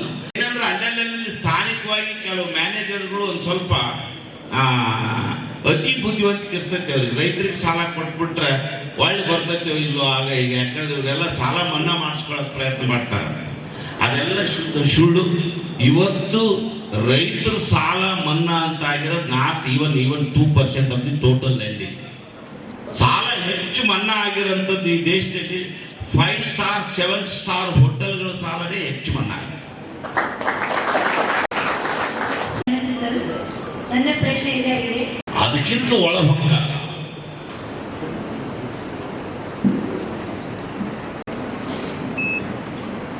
along with it, agriculture has become gamble of market also. ಉಳ್ಳಾಗಡ್ಡಿ 100 ಹಾಕೊಳ್ಳಿ ಎಲ್ಲರೂ ಉಳ್ಳಾಗಡ್ಡಿನೇ ಬೆಳಿಬೇಕಂದ್ರೆ ಆ ಉಳ್ಳಾಗಡ್ಡಿಗೆ ಆ ಹೊಲ ಸೂಕ್ತ ಇದೆಯೋ ಇಲ್ಲವೋ? ಸಕ್ಕರೆ ದರ ಬಂದ್ಬಿಟ್ರೆ ಎಲ್ಲರೂ ಕಬ್ಬು ಹಾಕ್ಬಿಟ್ರೆ ಆ ಕಬ್ಬನ್ನ ಅರಿಯುವಂಥ ಸಾಮರ್ಥ್ಯ ನಮ್ಮಲ್ಲಿರ್ತಕ್ಕಂಥ ಕಾರ್ಖಾನೆಗಳಿಗೆ ಇದೆಯೋ ಇಲ್ವೋ? ಹತ್ತಿಗೆ ದರ ಬಂತು ಅಂದ್ರೆ ಹತ್ತಿನೇ ಬೆಳೆದ್ಬಿಟ್ರೆ. ಹಂಗಾಗಿ ಮಾರ್ಕೆಟ್ ಡ್ರೈವನ್ ಈ ವರ್ಷ ಯಾವುದಕ್ಕೆ ಮಾರ್ಕೆಟ್ ಇದೆಯೋ ಅದನ್ನು ಬಿತ್ತು ಬಿಡ್ತಾರೆ ನಮ್ಮ ರೈತರು. ಮುಂದಿನ ವರ್ಷ ಆ ದರ ಬಿದ್ದೋಯ್ತು ಅಂದ್ರೆ ನಷ್ಟಕ್ಕೆ ಒಳಗಾಗ. ಹಂಗಾಗಿ ನಿರ್ದಿಷ್ಟ ಬೆಲೆ ಅನೌನ್ಸ್ ಮಾಡಬೇಕು ಅನ್ನೋದು ಕಾರಣ ಏನು ಅಂದರೆ, ರೈತ ತನ್ನ ಭೂಮಿನಲ್ಲಿ ಏನು ಜ್ಞಾನ ಇದೆ, ತನ್ನ ಶಕ್ತಿ ಏನಿದೆ, ಆ ಭೂಮಿ ಯಾವುದಕ್ಕೆ ಸುಲಭವಾಗಿ ಹೊಂದ್ಕೊಳ್ಳುತ್ತೆ ಬೆಳೆಗೆ, ಅಂಥ ಬೆಳೆಯೋದಕ್ಕೆ ಸಾಧ್ಯವಾಗುತ್ತೆ. ಅಮೆರಿಕನ್ ಅಗ್ರಿಕಲ್ಚರ್ ಈ ರೀತಿ ಇದೆ ಅನ್ನೋಂಥ ಮಾತುಗಳನ್ನು ನಮ್ಮಲ್ಲಿ ಅನೇಕ ಆಡಳಿತಗಾರರು ಹೇಳ್ತಾ ಇದ್ದಾರೆ. ಮತ್ತೆ ನಮ್ಮ ಒಕ್ಕಲ್ತನವನ್ನು ಬೆಳೆಸ್ತಾ ಇರೋಂಥದ್ದು USA United States of agriculture department ಮಾಡೆಲ್ಲೇ ಮಾಡ್ತಾ ಇದ್ದಾರೆ. ಆದರೂ ಇದನ್ನು ಮಾಡೋಕ್ಕೆ ಸಾಧ್ಯ ಆಗ್ತಾ ಇಲ್ಲ ನಮ್ಮಲ್ಲಿ ಅನ್ನೋಂಥ ಮಾತನ್ನು. Thank you sir. ಸರ್ ನಮಸ್ತೆ ಸರ್, ನನ್ನ ಹೆಸರು ಯುವರಾಜ್ ಅಂತ. ನಾನು BA ಫಸ್ಟ್ ಸೆಮಲ್ಲಿ ಅಧ್ಯಯನ ಮಾಡ್ತಿದ್ದೇನೆ. ಶ್ರೀದೇವಿ ರಾಮಣ್ಣ ಥರ್ಡ್ ಸೆಮ್ ಅವರು ಈ ಪ್ರಶ್ನೆ ಕೇಳಿರ್ತಾರೆ ನಿಮಗೆ. ನನ್ನ ಪ್ರಕಾರ ಕ್ರಿಮಿನಾಶಕಗಳನ್ನು ಬೆಳೆಗೆ ಸಿಂಪಡಿಸುವುದರಿಂದ ಉತ್ತಮವಾದ ಬೆಳೆ ಮತ್ತು ಆರೋಗ್ಯಕರ ಬೆಳೆ ಬಿಟ್ಟು ವಿಷಪೂರಿತ ಬೆಳೆಯನ್ನು ನಾವು ಅದನ್ನೇ ಆರೋಗ್ಯಕ್ಕೆ ಬಳಸಿ ಹಲವಾರು ತೊಂದರೆಗಳನ್ನು ಎದುರಿಸಬೇಕಾಗುತ್ತದೆ. ಅದಕ್ಕೆ ಪರಿಹಾರ ಏನು ಸರ್? ಈ ದೇಶ ಸ್ವಾತಂತ್ರ್ಯ ಬಂದಾಗ ಈ ದೇಶದ ಒಟ್ಟು ಜನಸಂಖ್ಯೆ 33 ಕೋಟಿ. ಈ ದೇಶದಲ್ಲಿ ಉತ್ಪಾದನೆ ಆಗ್ತಿದ್ದಂಥ ಆಹಾರ ಧಾನ್ಯ 50 ದಶಲಕ್ಷ ಟನ್, 50 ಮಿಲಿಯನ್ ಟನ್ಸ್. ಸಾಲ್ತಿರ್ಲಿಲ್ಲ ಅಂತ ಅವತ್ತು ನಾವು ಬೇಡ್ತಾ ಇದ್ವಿ. Beginning from the first prime minister of India Pandit G ಬೇರೆ ದೇಶಕ್ಕೆ ಹೋಗಿ ಅದನ್ನು ತರ್ತಾ ಇದ್ರು. ಅದನ್ನು ಲಾಲ್ ಬಹದ್ದೂರ್ ಶಾಸ್ತ್ರಿಜಿಯವರು ಮಾಡಿದ್ರು, ಇಂದಿರಾಜಿಯವರು ಮಾಡಿದ್ರು. ಇದು ಹೋಗಬೇಕು ಅನ್ನೋ ಕಾರಣಕ್ಕೇ ಈ ದೇಶದಲ್ಲಿ ಒಂದು ಹೊಸ ಚಿಂತನೆ ಪ್ರಾರಂಭ ಆಯಿತು. ಹೆಚ್ಚು ಉತ್ಪಾದನೆ ಮಾಡಬೇಕು. ಹೆಚ್ಚು ಉತ್ಪಾದನೆ ಮಾಡಬೇಕಂದ್ರೆ ಏನು ಮಾಡಬೇಕು? ನಮ್ಮಲ್ಲಿರ್ತಕ್ಕಂಥ ಸಾಂಪ್ರದಾಯಿಕ ಬೀಜ ಬೇಡ, ನೀವು ಗ್ರಾಮ್ಯವಾಗಿ ಮಾತಾಡೋದಾದ್ರೆ ಗಡಿಗೆನ ಬೀಜ, ಸಾಂಪ್ರದಾಯಿಕ ಗೊಬ್ಬರ, ತಿಪ್ಪೆನ ಗೊಬ್ಬರ, ಇಷ್ಟನ್ನು ಮಾಡಿದರೆ ಉತ್ಪಾದನೆ ಹೆಚ್ಚಾಗೋದಿಲ್ಲ. ಇದಕ್ಕೊಂದು ಸ್ವಲ್ಪ ಸಂಕರಿತ ಮಾಡಬೇಕು, ಹೈಬ್ರಿಡ್ ತಳಿಗಳನ್ನು ಮಾಡಬೇಕು. ಇದಕ್ಕೆ ಪೂರಕವಾಗಿ ಒಂದಿಷ್ಟು ರಾಸಾಯನಿಕ ಗೊಬ್ಬರಗಳನ್ನು ಮಾಡಬೇಕು ಅಂಥೇಳಿ ಹೊಸ ವಿಜ್ಞಾನದ ಆವಿಷ್ಕಾರ ಆಯಿತು.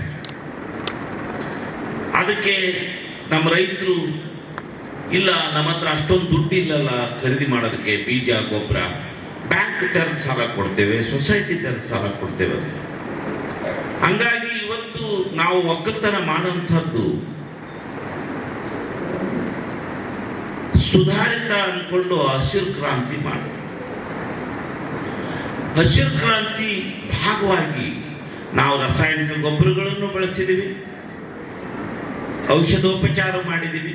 ಯಾಕಂದರೆ ಸಂಕರಿತ ತಳಿ ಅಂದ್ಕೂಡಲೇ ಅದು ಒಂದು ನಮೂನಿ ಹೊಟ್ಟೆಬಾಕ್ ತಳಿ ಇದ್ದ. ಅದಕ್ಕೆ ಹೆಚ್ಚು ನೀರು ಬೇಕು, ಹೆಚ್ಚು ಗೊಬ್ಬರ ಬೇಕು, ಹೆಚ್ಚು ಇಳುವರಿನೂ ಕೊಡ್ತದೆ.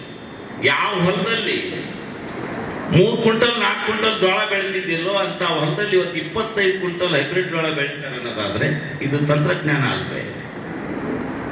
ಅದೇ ರೀತಿ 30-35 ಕ್ವಿಂಟಲ್ ವರೆಗೂ DCH ಹತ್ತಿ ಬೆಳೆದ್ರು. ಇವತ್ತು BT ಕಾಟನ್ ಅಂತ 20 ಕ್ವಿಂಟಲ್ ಬೆಳೀತಾ ಇದ್ದಾರೆ. 20 ಕ್ವಿಂಟಲ್ ವರೆಗೂ ಒಣ ಮೆಣಸಿನಕಾಯಿ ಬೆಳೆದ್ರು. ಇಲ್ಲಿ ಅನಿವಾರ್ಯವಾಗಿ ನಾವು ಔಷಧಿ ಉಪಚಾರ ಮಾಡ್ತಾ ಇದ್ವಿ, ಅದಕ್ಕೆ ನಂತರ ಒಪ್ಕೊಂಡ್ಬಿಟ್ಟಿದ್ವಿ. ಇವತ್ತು ಬಿತ್ತಿ ಮೊಳಕೆ ಕಂಡು ತಂದ ತಕ್ಷಣ ಮೊದಲು ವಿಷಪೂರಿತವಾದಂಥ ಔಷಧಿ ಹೊಡಿತೇವೆ. ಇನ್ನು ಒಂದು ಅಧ್ಯಯನದ ಪ್ರಕಾರ ಎಲ್ಲೆಲ್ಲಿ ಹೆಚ್ಚು ಔಷಧಿ ಹೊಡೆದಿದ್ದಾರೆ ಅವರ ದೇಹಗಳಲ್ಲಿ ಔಷಧಿ ಪ್ರಮಾಣ ಇದೆ ಅನ್ನೋಂಥ ಒಂದು ವರದಿನೂ ಇದೆ. ಹಂಗಾಗಿ ಈ ಕೆಮಿಕಲೈಸೇಷನ್ ಏನಿದೆ ನಿಜವಾಗ್ಲೂ ಹಾನಿ ಮಾಡಿದೆ ರೈತರಿಗೆ. ಆದರೆ ಮೆಕನೈಸೇಷನ್ ಏನಿದೆಯಲ್ಲ ಅದು ನಿಜವಾಗ್ಲೂ ಅನುಕೂಲ ಮಾಡಿದೆ. ಇದರಿಂದ ಹೊರಬರೋದಕ್ಕೇ ಇವತ್ತೇನಾಗಿದೆ ಅಂದರೆ ಎಲ್ಲ ಯೂನಿವರ್ಸಿಟಿಗಳಲ್ಲೂ ಸಾವಯವ ಕೃಷಿ ಸಂಸ್ಥೆ ಮಾಡಿದೆ, ನಮ್ಮ ಯೂನಿವರ್ಸಿಟಿನಲ್ಲೂ ಮಾಡಿದೆ. ಇವತ್ತು ಯುರೋಪಿಯನ್ ಕಂಟ್ರೀಸ್ನಲ್ಲಿ ನಮ್ಮ ಅಕ್ಕಿ ಹೋದ ಕೂಡಲೇ ಫಸ್ಟ್ ಟೆಸ್ಟ್ ಮಾಡೋದೇ ಅವರು ಪೆಸ್ಟಿಸೈಡ್ಸ್ ರೆಸಿಡ್ಯೂ ಇದೆಯಾ, ಇದು ಊಟಕ್ಕೆ ಯೋಗ್ಯವಾ ಅನ್ನೋ ರೀತಿ ಎಲ್ಲ ಲೇಬಲ್ ಹಚ್ಚಬೇಕಾಗುತ್ತೆ. ಇದು ಒಂದು ಹೊಸ ಟ್ರೆಂಡ್ ಪ್ರಾರಂಭ ಆಗಿದೆ. ಅದಕ್ಕೆ ಆ ಕಾರಣಕ್ಕೇ ಇವತ್ತು ಸಿರಿಧಾನ್ಯಗಳ ಮಹತ್ವ, ನವಣೆ, ಸಾಮೆ, ಕೊರಲೆ, ನವಣೆ ಇವೆಲ್ಲದ ಏನಾಗಿದೆ, ಬಡವನ ಬೆಳೆ ಶ್ರೀಮಂತನ ಆಹಾರ ಆಗಿದೆ. ಅಲ್ಲಿ 200 ರೂಪಾಯಿ ಕೆಜಿ, ಇಲ್ಲಿ 20 ರೂಪಾಯಿ ಕೆಜಿ, ಈ ರೀತಿ ನಡೀತಿದೆ. ಧನ್ಯವಾದಗಳು ಸರ್. ಸರ್, ಇದು ತಮಗೆ ಕೊನೆಯ ಪ್ರಶ್ನೆ. BCom ಅಂತಿಮ ವರ್ಷದ ವಿದ್ಯಾರ್ಥಿನಿಯಾದ ಎನ್ ಪೂಜಾರ್ ಅವರು ಕೇಳಿರುವಂತಹ ಪ್ರಶ್ನೆ: ಈಗಿನ ಯುವ ಪೀಳಿಗೆಯನ್ನು ಕೃಷಿಯ ಕಡೆಗೆ ಆಕರ್ಷಿಸಲು ತಮ್ಮ ನಿಲುವೇನು?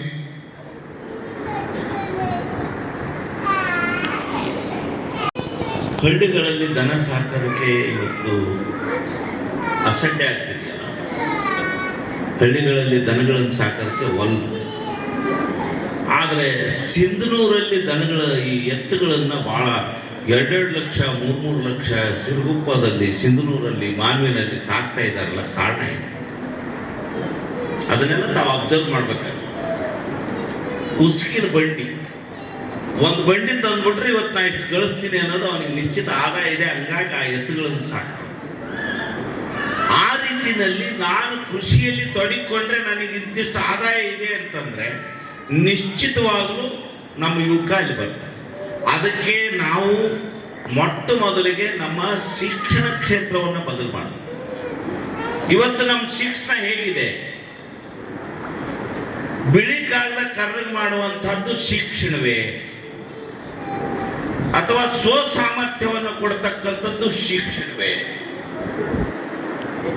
ನಮ್ಮ ಅಕ್ಷರ ಜ್ಞಾನ ಹೇಗಾಗಿದೆ ಅಂದ್ರೆ making white paper black, at ಸಾಕ. ಅದನ್ನು ಹೊರತುಪಡಿಸಿದಂತಹ ಶಿಕ್ಷಣವನ್ನು ನಾವು ತೊಡಗಿಸ್ಬೇಕಾಗಿದೆ. ಉದಾಹರಣೆಗೆ ಈಗ ನೀವು ಯುವಕರು ಇಲ್ಲೇನಾಗಿದೆ ಅಂದ್ರೆ ಬೆಳಗಿನಿಂದ ನಾನು ನೋಡಿದ್ದು ಒಂದು ಸ್ವಾಗತ, ಮತ್ತೊಂದು ಬೀಳ್ಕೊಡುಗೆ. 3ನೇ ವರ್ಷದ ವಿದ್ಯಾರ್ಥಿಗಳಿಗೆ ಬೀಳ್ಕೊಡುಗೆ